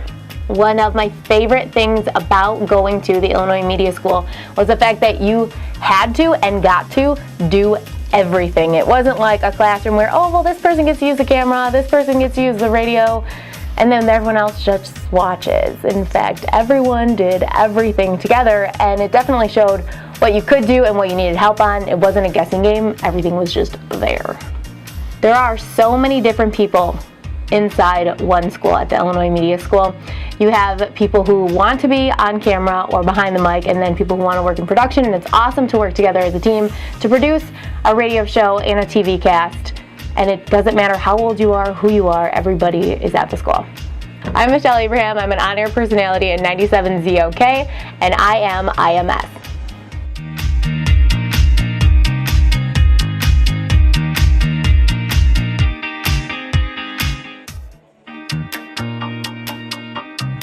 I got started at IMS through a good friend of mine and a colleague at 670 The Score, Rick Camp, who knew I was an instructor at other universities and knew I was looking to get into a place with passionate students who know what they want to do. They know this is what they want to do for a living, and I have absolutely found that in my time here at IMS. The students are driven, they're passionate about broadcasting, radio, TV, internet, every asset of broadcasting they are completely passionate about, and it's very refreshing for me, having come from a university where students are obsessed with their general eds and other things that distract them from their major. These students here are here for one purpose and one purpose only, and that's to break into the broadcasting business, and it's some of the best and brightest young talent I've seen in my 16 years in the industry.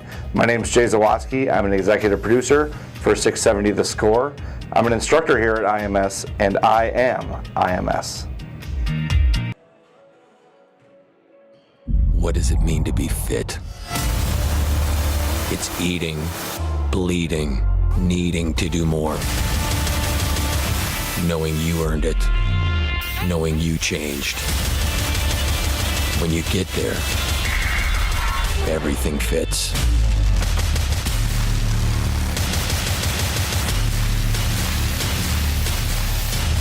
Bodybuilding.com.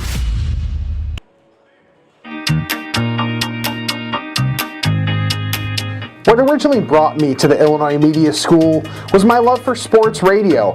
In high school, I became a huge 670 The Score fan and wanted to be part of sports radio.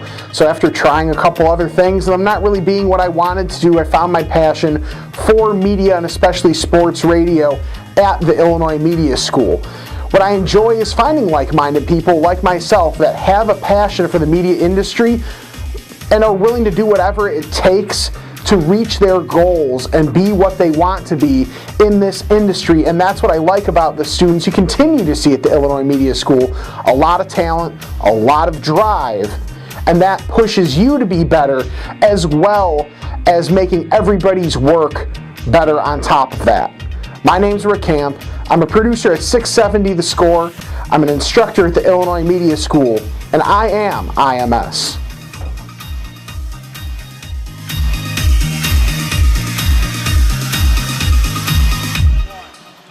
Welcome back to Vipers Pro Basketball here on the Vipers Nation Network, powered by theCUBE. For more information on your live stream, go to thecube.com today. And we're back right into it right away. The Vipers are throwing it in. And they threw it into the backcourt. Yep. And that's... I'm not sure if that's a 3D or not. So, yep. It looks yes, like it is a rule. 3D rule. Yep. So, quick bucket by the Groove, and we have a 9-point lead. Looks like we have a reach-in foul on number 33. That's Stefan Beard. His fifth. That's his fifth personal foul, so got to keep an eye on him, and they're keeping him in the game. So, interesting move there by Coach.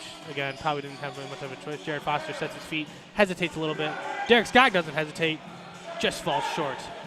They don't want to succumb to that game with the Groove here. No, especially because you can get the 3 and 4 point plays with the 3D rule. So take good shots offensively when you're just playing. You want to take good shots offensively, yes. And then you got Derek McDonald hitting fadeaway mid-rangers like it's nothing. Be aware, that's one thing that I hope that the Vipers talked about in the locker room is figuring out where that double team is coming from, finding the open man, and making the Groove pay. Yep, Johnny Baldwin, great take. Just couldn't get it to finish. Yep. Sets his feet long. Oh, can't get the rebound. Oh, rips him. Derek Scott rips him. Finds Isaiah Fleming, who dunks it home. Beautiful ball movement by the Vipers. That was a great cross-court pass by the Vipers there. They've had problems. That's where some of their turnovers have come from, but there was enough speed on that, and 2 Vipers were there for it. So, and there he goes again with that fadeaway. Cannot get it to go. Oh, Fleming was looking for it inside. His eyes were big. You can see it in his eyes. Ooh, Johnny Baldwin breaks him down. Can't corral it. Derek Scott floats it just long. Oh, that should be Viper ball. Beautiful defense by Baldwin, jumping the pass.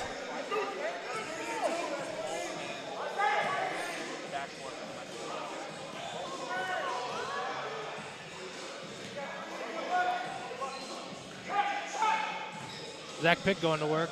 Needs some help. Oh, well, he took it himself. Bad he needed a little bit of help. He didn't have teammates around to pass it off to. Pro hop. Beautiful move by Stephon Beard.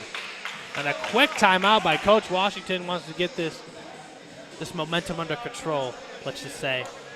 So we're going to take it to a quick commercial break. This game is brought to you by the Advocate Health Care Center and bodybuilding.com.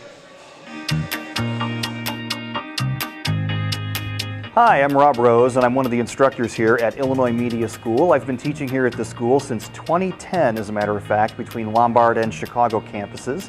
I teach radio. I work nights at 100.3 WSHE in Chicago, and I've been in the radio industry 27 years, 17 of those 27 as a station program director and operations manager, which means I hired people that came out of schools like this one. Unfortunately, places that I've been, I haven't been near schools like this, so I've had to go to places like Dunkin' Donuts and say, hey, you have a personality, would you like to try radio? So this is definitely the place to come. It's going to prepare you for absolutely everything that you need to know about the broadcast industry. We're talking radio, television, web, podcasting, absolutely everything. I keep in touch with all of my students that I've had. And we are back. The group throw it, and that's out of bounds.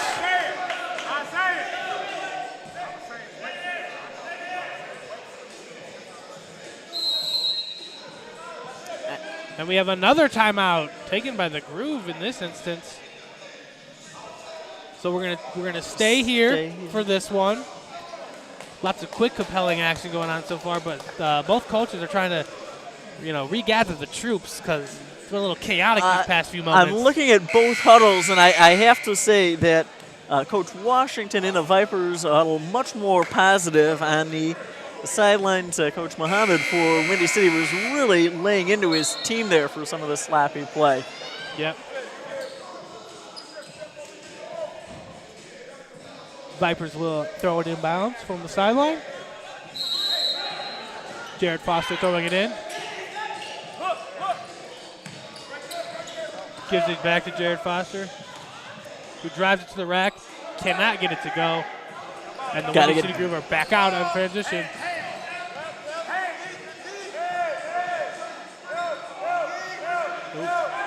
Well, we know what he's.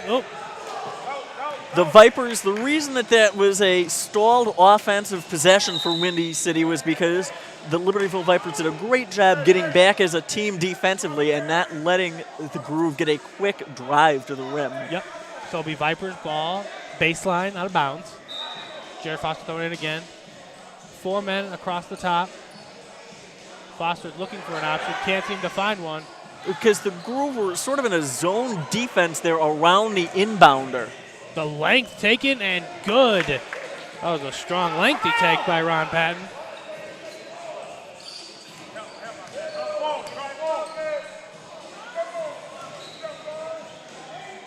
Strong take by Jared Foster. Could not get it to go.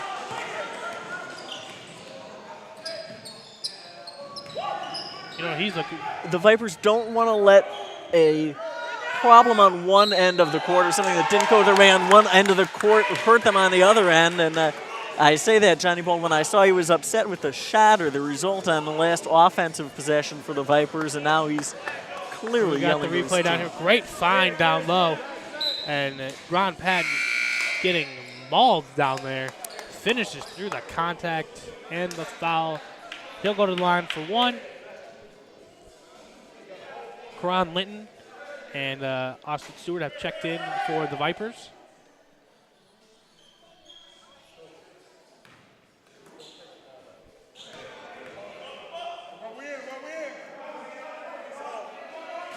Free throw off. Vipers down by 16 here with just over 8 minutes remaining in the third.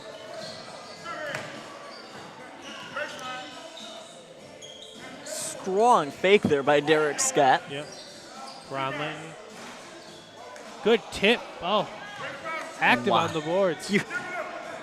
You can't find fault with the tip effort there by Fleming. It just didn't go in. There was a lid on the basket. Yeah, that didn't go out of bounds. No. He just loves to shoot that shot. Nope. Rebound. Nope. Nothing they could do. Miscommunication there. He was breaking down a sideline, was Fleming, but he wasn't looking for the pass quite yet from Karan Linton. This is another opportunity for the Vipers to turn things around defensively, not let a problem on the offensive end come back and get them down on defense. The coach at the Groove is trying to argue if they got the 3D rule or not, but Karan Linton was definitely over the half-court line. Oh, he was, yeah, that shouldn't be a question.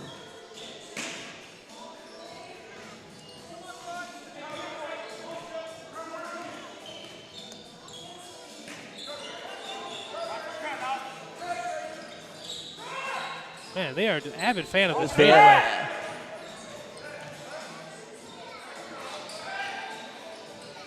Oh, rebound to the Vipers. And that, when you say rebound to the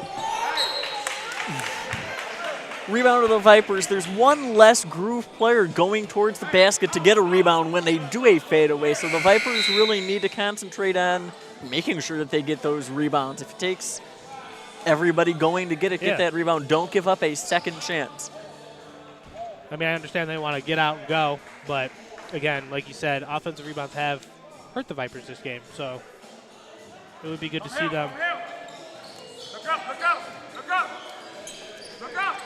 Oh, Ty Bowen looks to break down the defense by himself. Sets up the play, gets the pick. Nifty handling there. Yep. Oh. Isaiah Fleming galloping to the lane, cannot get it to go.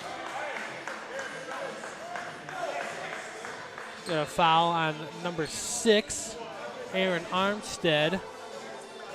And Isaiah Fleming will go to the line for 2. It starts here. Just get these free points and get back on defense. As you see Coach Washington right here in front of us giving the play to his guards. And the first free throw is no good.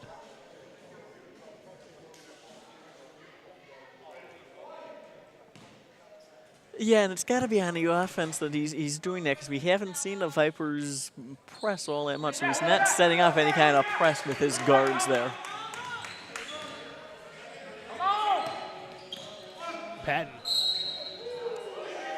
draws the foul.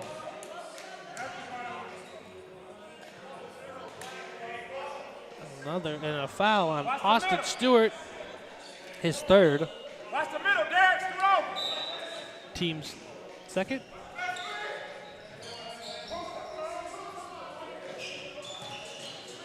Series of ball fakes there. Overcommitment by the Vipers leads to the wide open 3 by the Groove.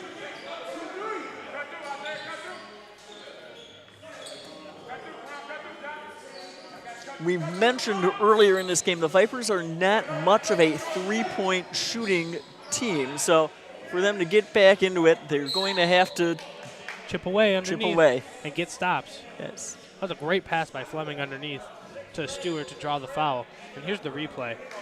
Fleming seems to get caught up. Breaks through that double team, though. Hangs in the air and finds Stewart, who again gets clobbered underneath. And it looks like we're about to take a media timeout. This game has been brought to you by bodybuilding.com, where 20 million people can't be wrong, and the Advocate Healthcare Center, where tomorrow starts today. Luke, what do the Vipers need to do? in your opinion? The Vipers are going to need to, when they're getting high percentage looks at the basket, they've got to make them. And then you can't keep, what we've seen is these offensive rebounds that they've given up to Windy City. I mean, you can't do anything when a guy gets out there and you've got a hand in his face and he makes a three-pointer. I mean, that's fine. But don't give up second chance opportunities to Windy City. That's let them extend the lead. Yeah, and another thing I've just been noticing is the press by the Groove have, put the Vipers in the air, and that's where trouble can ensue. They've completed a great deal of cross-court passes, but those 4 or 5 that they haven't completed have led to the 3D rule and extra points for the Groove. The press by the Groove has got to be the X factor, the biggest story of this game. How impressive it's been and how it's controlled the pace of the game for the Windy City Groove. Yep. And the Vipers need to impose their will here and wear down the Groove in that press because, the Vipers aren't pressing that much, so they should be a lot less tired. First free throw up by Stewart is good. The Vipers have had a week off, so we can look for them to have fresher legs here in this second half as it rolls on. Second free throw good by Stewart. So Vipers got to put together a few stops here, get them back in this game. It's a good hand by Linton, and good. See, that's what I mean. He's got his hand up in his face. He just made the shot. You can't do much more than that defensively. Yep.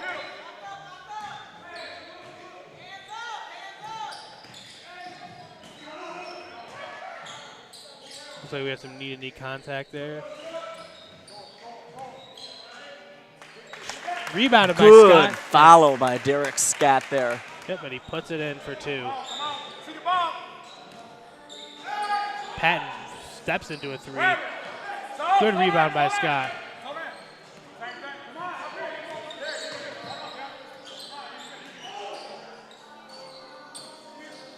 Karan Linton shoots a long one.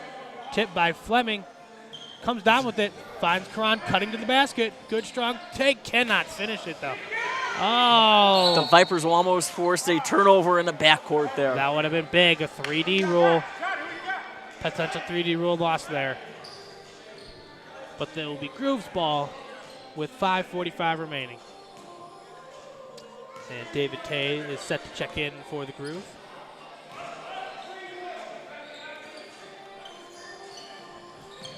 And Ishmael Smith is set to check in for the Vipers. We saw Smith work hard on defense in the first half, so with 78 points already up on the board in the third quarter. That's the idea behind bringing him into the game.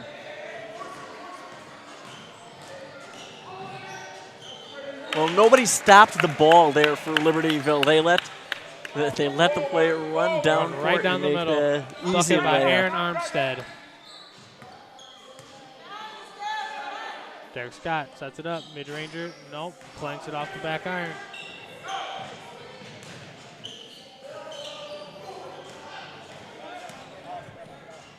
Oh, no. 4-on-1 and a turnover. I don't think anyone knew where that ball was going.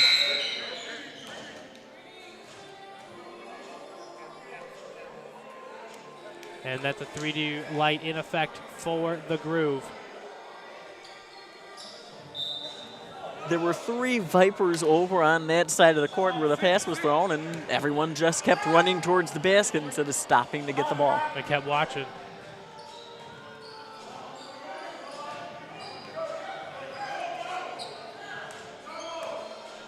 Patton sizing up his man. Man, there's nothing you can do about that. No.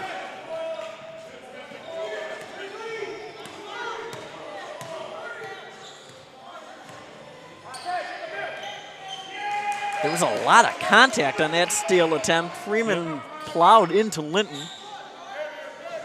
Got to look in the corner.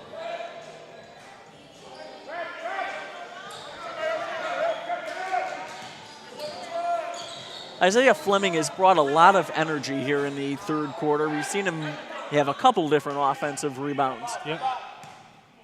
They just can't, and Johnny Baldwin's shot was long, couldn't get it to fall. Yeah. travel on Patton. Just got a little bit of too quick of a head start. Arturio Houston checks in for the Vipers.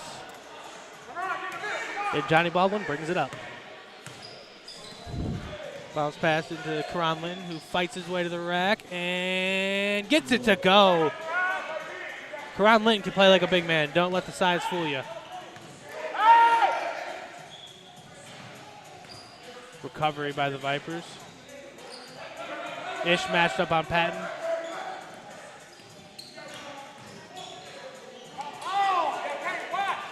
No communication for the help defense there led to a easy look at the rim.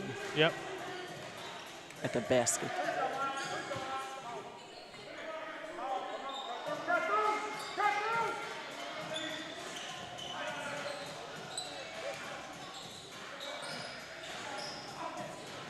Linton tried to get it to Fleming there, but the groove defense was there. Patton sets his feet. There's a offensive rebound that I was talking about. Freeman that time for Windy City. And we're about to take a media timeout.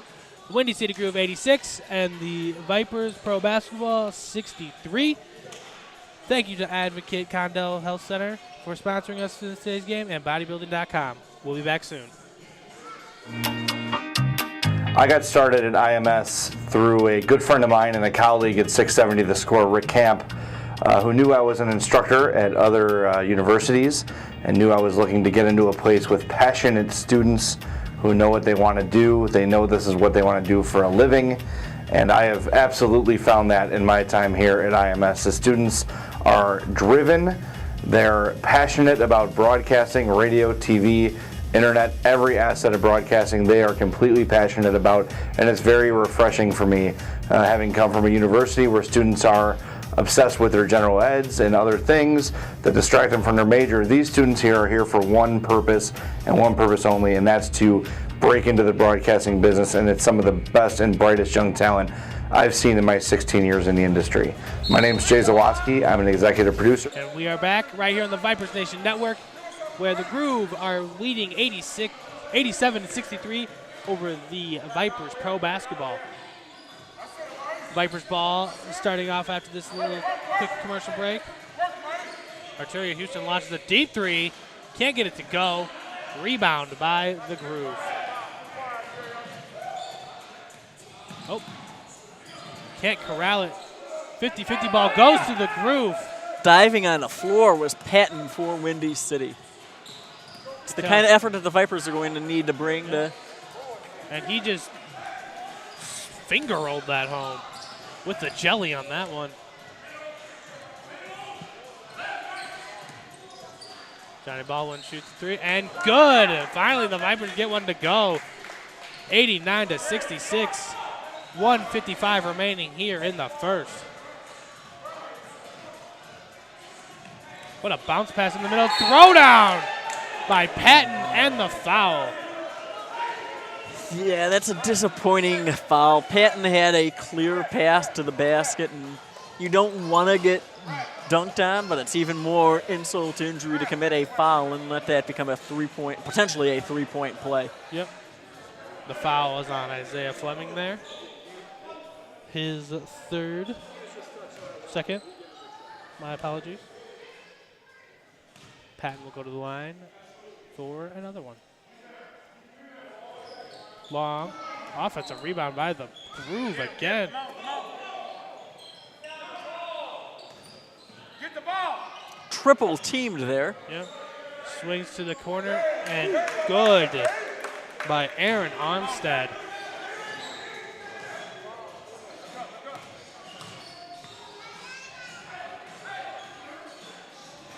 Mid-ranger good by Ish Smith.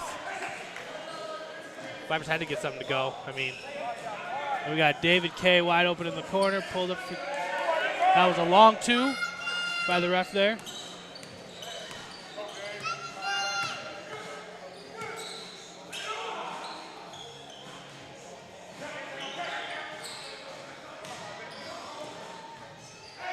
Johnny Baldwin, nope, can't get it to go. That shot was long. Patton has it on the far wing. Patton tried to get way too fancy with the dribble there. He was looking to go behind his back. Johnny Baldwin takes it strong to the rack. Gotta get a little something going here for the Vipers. Johnny Baldwin picks it up at half court, goes for the steal. Offensive foul on David Kay. Beautiful draw on by Johnny Baldwin.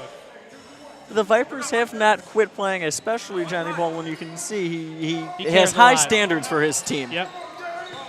You saw him getting a little emotional with his teammate. Just short.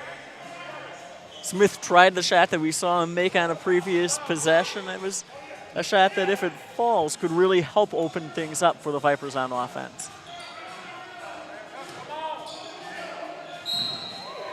Didn't really have a choice there. Fouled hard by the Vipers.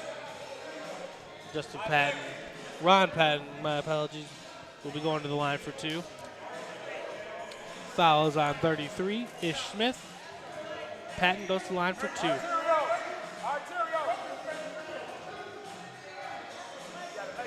The Vipers have not given up in this game. They are playing hard. Unfortunately, the ball is just not rolling their way. They're rolled off of the rim anyway. Yeah. Just the 50-50 balls aren't going their way. You know, long rebounds leading to extra possessions. Johnny Baldwin splits the defense with a beautiful dribble move. Dishes to the far and just long. Well, I was hoping the Vipers could get the last shot of the quarter. That should be a 3D rule with a minute and a half. Should be a 3D. It's got to be a long pass here towards the basket. Don't come back towards the ball for this.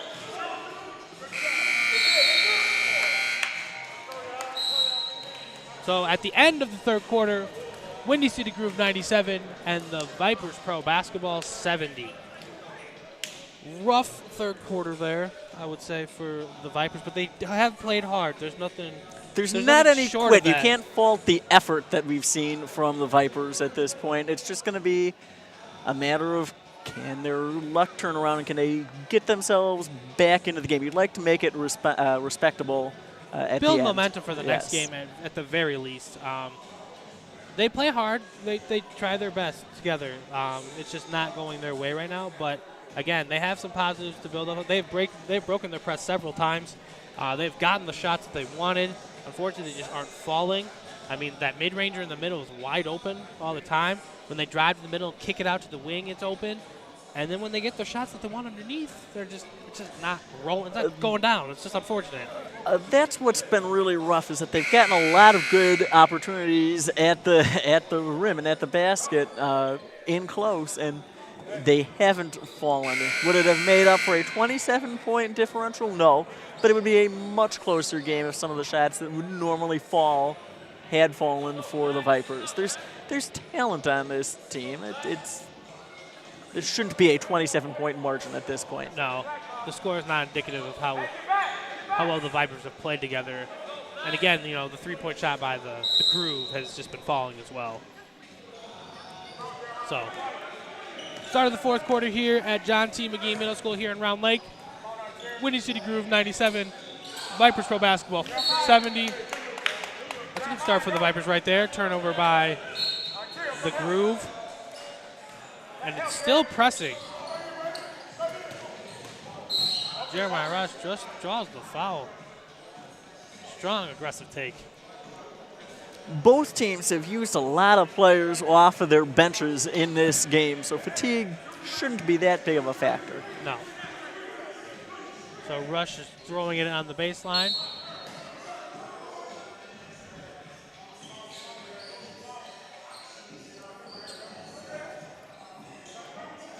Calling for it is Jarrett Foster inside.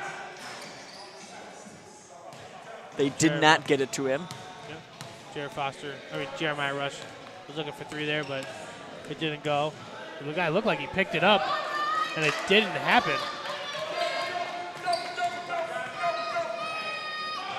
Johnny Baldwin. Beautiful move. Johnny Baldwin took it through the entire Groove defense. with a nifty up and under. Offensive rebound. Blocked by Foster. Offensive rebounds. Offensive rebounds.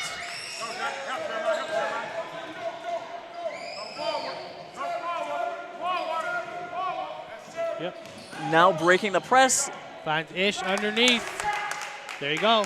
Again, they've done a very good job of that all night, I say. I mean, of course, a couple turnovers are going to get you here and there, but again, their passing against the press has been very good.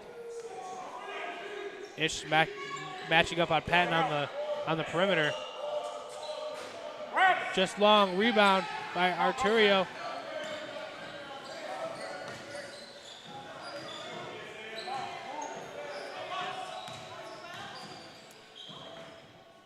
Johnny Baldwin sets his feet, fires for three. Good! He was wide open, and he had to take that shot and make it. Sets his feet and fires. Oh, nobody got their hand up defensively. No, but the shot went long. There was a careless shot by Windy City. Yeah. Johnny Baldwin trying to take to the rack, just long.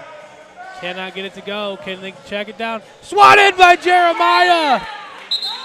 Great effort by Jeremiah Rush on the break to stop the basket from happening. That little man has some bounce to him. Yet another example of the Vipers not quitting. And there was a block from Rush. He leapt from from a few feet behind him to get that block. That and he made it difficult in the post again for Sam Ford.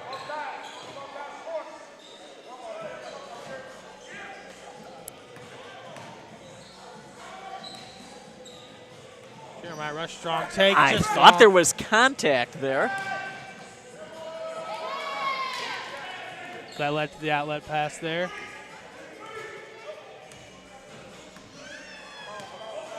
(102.77) with just over 9 minutes here to go in the fourth. Groove leading over the Vipers Pro Basketball. Shoots a three, long. But Ish grabs the board. Looks for Johnny Baldwin, who sets his feet and fires for three. Long again. You know, I have to say, because he's right in front of us here. Those aqua, teal, whatever you call the shoes of Jeremiah Rush. He's got to get himself marketing that. You know, exactly. maybe he can get LeVar Ball, get some Big Baller brand bright teal shoes. Maybe. The ball movement by the Groove is impressive this in transition today. Just offensive rebound after offensive rebound. It can be mentally draining for the Vipers, but they keep trying very hard. Here comes Baldwin up top. Jared Foster doesn't want to shoot it at all. So he swings to the top. Arturio Houston on the far wing. Shoots it, no good. Board by Ish, who feeds the cutting Arturio. Flips it up, and the foul! Takes a hard tumble there, but he flips it up and over, gets the foul, and here's the replay.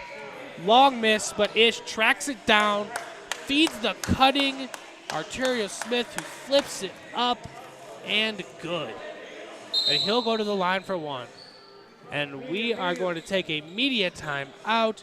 We'd like to thank our sponsors, bodybuilding.com, where 20 million people can't be wrong, and the Advocate Healthcare Center, where tomorrow starts today. Be fit. It's eating, bleeding, needing to do more. Knowing you earned it. Knowing you changed. When you get there, everything fits.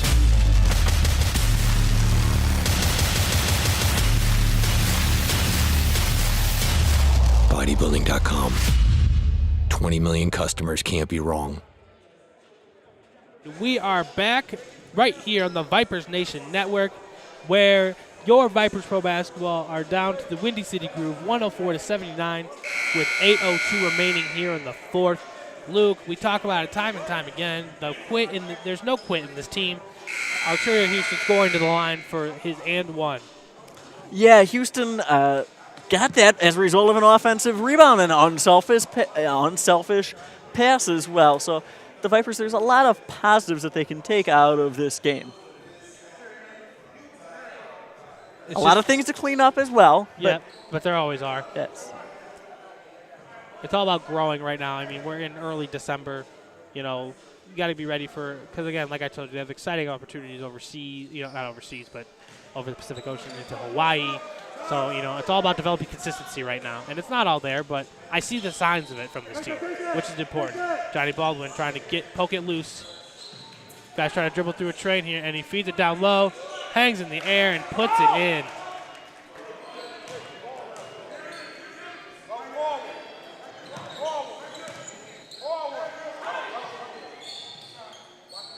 Vipers find a way to get that over the timeline. Good communication once they did to find Houston in the cross court. And that was a timeout taken by Coach Washington, a full timeout, and we're going to keep it here. So the Vipers find a way to get that one over half court to avoid the 3D rule and another turnover. Hopefully, what do you think Coach Washington's drawing up over there on the bench? Well, the Vipers, as we said, they're just not a three-point shooting team. So you've got to, probably see them spread out along the perimeter and look for cuts into the paint for a shot at the rim. Which is, like, again, the premise of their offense is to find the man in the middle, again, in that free throw half circle area, and, have cutters to the rim. Like, that's what they want to do. And, that's why we've seen a lot of mid-rangers taking this game, is because the Windy City Group are staying home on the cutters. They don't want any easy baskets. They want to see you hit the shot. Now, the difficult thing, we've seen the Vipers have some problems. Well, they're going to get inbound it in a slightly less difficult area for them to inbound. Sometimes the Groove have come with sort of a 3D sort of semicircle attack on defense when the Vipers try to inbound, and it's caused them some problems, a zone as opposed to man-to-man defense. Yep.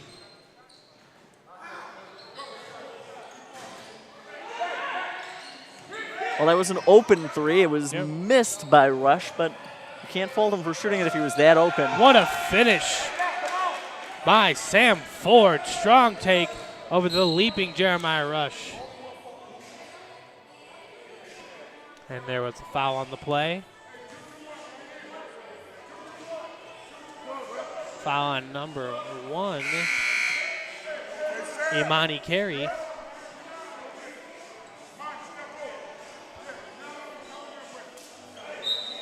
Vipers, Ishmael Smith inbounding it for the Vipers. Johnny Baldwin catches it in the backcourt. Zach Pick coming to set a big one. Finds Ish underneath. Can't handle it.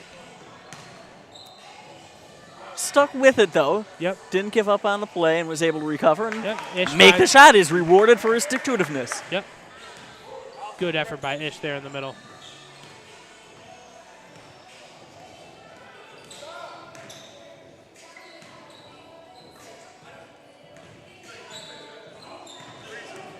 Johnny Baldwin trying to stick in this, trying to stay strong. David Kay sets his feet, fires for 3. Good.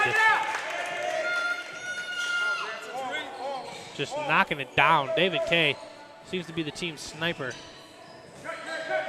Zach Pick gets doubled in the post. Throws it to hook long. And the ball will stay with the Vipers. One thing that's really unique about the ABA and about this game is that 3D rule. Can you imagine if it was in more mainstream basketball? I mean, yeah, you can imagine, but I think Zach, and that's an offensive foul on Zach Pick there. I mean, if it was in the college game, I think it would make it a little more chaotic. It would make it much more chaotic. Unfortunately, it could also lead to some blowouts where you have a much better team playing a team that's just overmatched and a coach not being. Imagine that in the NCAA tournament. Like correct. That would not be not good. And that was a driving attack by Vic Geeter, and he drew the foul and put it home And one. There are times that it's not good, but could that be a way that you finally see a 16 seed upset a 1 seed? If you've got a 16 seed that's really experienced and got a lot of seniors, and then you've got a number 1 seed with some freshmen that haven't been pressed a whole lot, and all of a sudden they start turning it over like you see there, and 3 and 4 point plays start coming. I think that would be the way. I think you were right. That would be the way. Ish Smith dribbling in the middle, could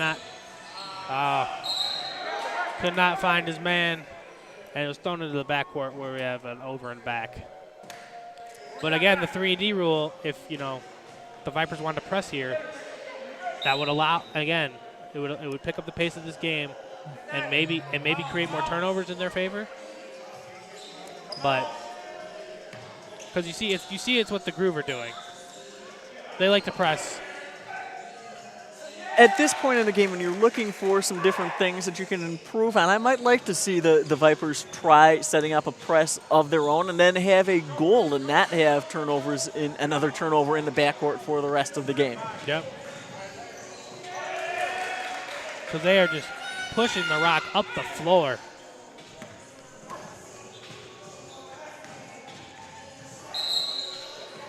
Travel called on Derek Scott. 117-82. Groove over the Vipers. Got Isaiah Fleming checking in. Jeremiah Rush. Again, Ironman Johnny Baldwin still out there. And still looking as intense as ever. Yeah.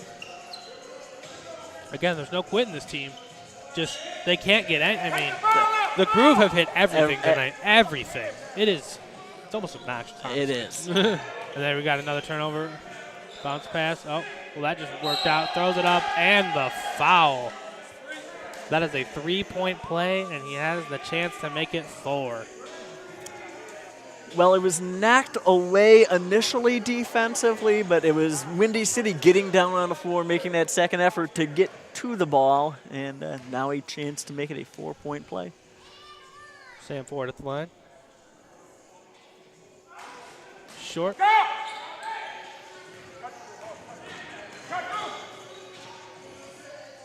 Johnny Baldwin dancing with it. Looking to find someone. Oh, Jeremiah Rush. I think I heard the slap from over here. Derek Scott puts it in still. And now we got a little pressure actually from the Vipers. Oh, just out of the reach of Ish.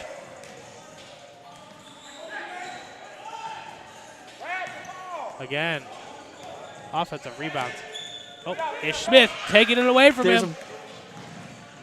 Breakaway, and he knew he was going for the layup there. You didn't have the sloppiness of trying to decide if you wanted to make a slam dunk and a big splash. Again, everything has been falling for the Windy City Groove tonight. Vic Geter for 3. Yeah.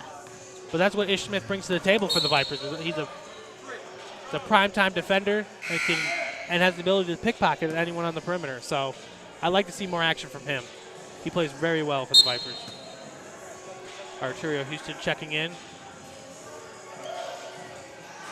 Again, they just cannot get a bounce. Derek Scott gets a rebound and puts it home. Pressure by the Vipers, and that is a turnover. 3-D rule will be in effect for the Vipers. Now, this is what they've needed the whole game. They just need to create some pressure and create a little urgency from the Groove. The Groove have been just way too comfortable. Jeremiah Rush takes it to the rack. Strong left a 3-point play. And what's the call? I think they thought that he was calling for a timeout, but he was not. Nope. Okay. So Windy City Groove ball. 125-91. The Groove over the Vipers. And Windy City, when the Vipers have pressed, they're not handling it well. 7 seconds? 7 seconds is the call. And guess what that means, Luke? That is another 3-D rule. So that light is flashing here. Yep.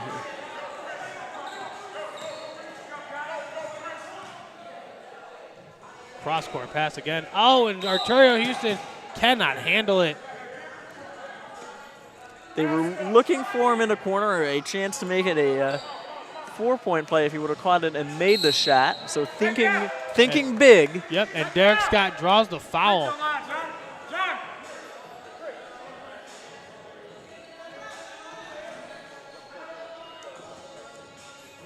Jeremiah Rush inbounds it. Derek Scott takes it strong to the rack, finishes it strong. And we got a little run going here by the Vipers. Again, building momentum. That's what I like to see. Applying some pressure. Oh, that was a good chance. Yep. And another three. David Kay. Yeah.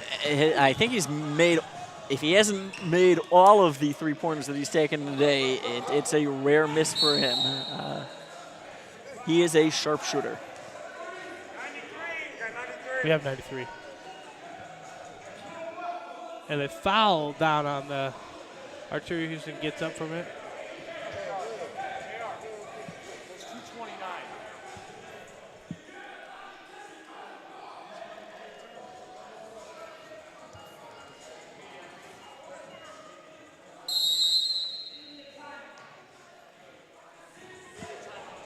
Hello, we're going to take another media timeout here.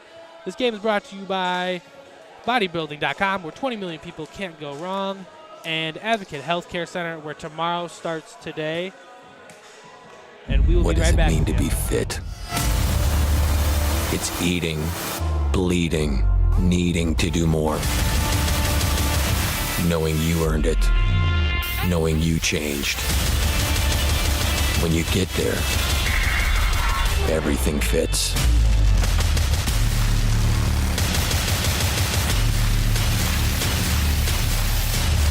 Bodybuilding.com.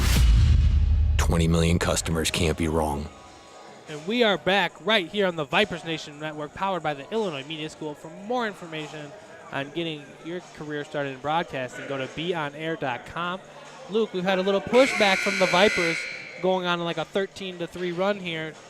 Not necessarily getting them back in the game, but maybe developing, some ideas for the future. Yeah, and they talk about in games like this, if you are talking about a college game or a professional game, winning different media timeouts and things like that. And that's certainly what the Vipers have done here in the fourth quarter. They've won little segments, and that's what they can feel good about. In the fourth quarter. In the fourth quarter. Specifically. Arturia Houston knocks down the free throw.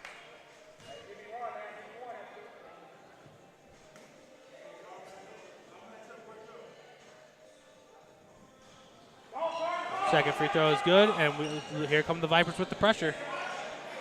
I mean, I like this team when they pressure the ball. Oh, there you go. That's a 3D rule. See, look at that. Ball movement, driving into the middle, and he loses it. And what is the call? It's going to stay with the Vipers. The 3D rule is still in effect.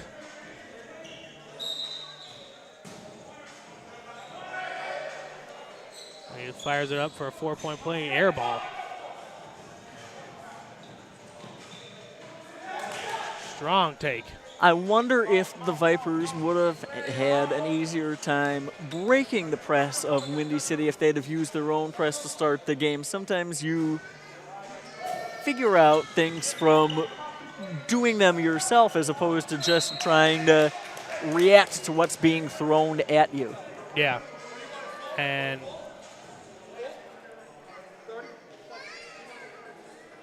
that was a take by Chris Freeman.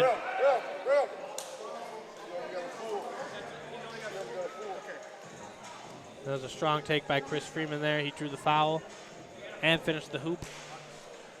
So 132-95. The Windy City Grove over your Vipers Pro basketball.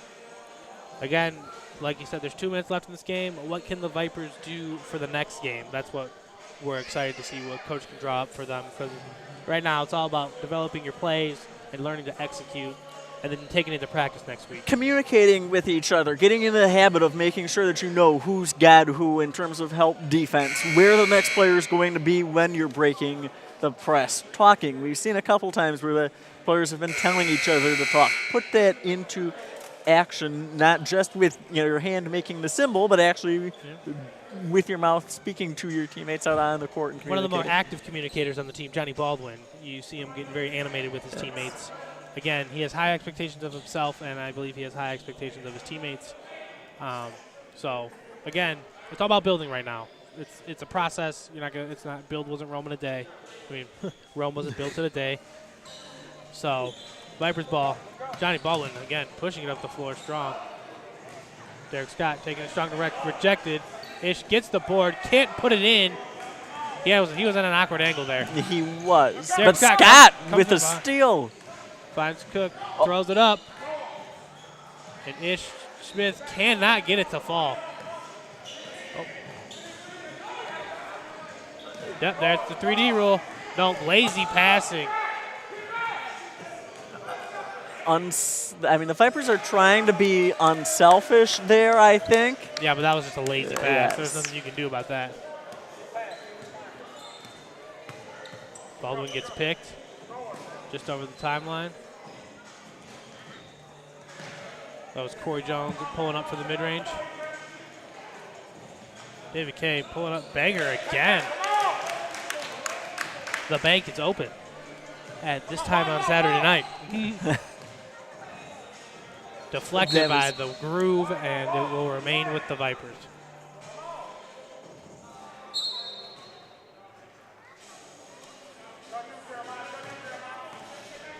Johnny Baldwin gets a pick from Ish, who looks for Jeremiah. He just cannot get it to fall. Stays with it on the offensive rebound. Good hustle in the last minute of the game. Good pass to Ish. Oh, that wasn't a double dribble. I guess not. And then we got a fadeaway mid-ranger. Good board by Ish, and the Vipers push up the floor. Good. Wow, Baldwin with the behind-the-back pass. Ish looking to tip it home. Oh, turnover by Baldwin, who looks for Ish, who lays it home. The Vipers get to the century mark. Yep. Yes, the Vipers get to the century mark. No easy buckets there. Ball will remain with the Groove. And they're going to throw it in with just under 4 seconds remaining, and they're going to let the clock run out. And your final score here from John T. McGee Middle School, it was the Windy City Groove 136 and your Vipers Pro Basketball 100. Luke, did you enjoy your first Vipers game? Oh, it was fantastic. It was a great game. Yes. Lots of entertaining aspects. The next home game is January 6th against the Kentucky Enforcers. So for more information on that game, you can visit our Facebook website and go to eventbrite.com to purchase tickets. Luke, any keys or things you think the Vipers should focus on for next game? Well, we've said it so many times today. People are sick of hearing it, but it's got to be. You've got to break that Drive press. it home. You can't afford to have turnovers in the backcourt leading to that 3D rule. That was the difference. You cannot deny that was what changed this game, was the multiple 3- and 4-point plays that Windy City was able to get because the Vipers had way too many turnovers in their backcourt. You are correct, Luke. And thank you for all of you tuning in. For my host, Luke Steffen, I'm Stephen Ryan. Thank you to our sponsors, bodybuilding.com and Advocate Healthcare Center. Thank you for tuning in to the Vipers Nation Network, the home of Vipers Pro Basketball. We will see you January 6th for our next home game.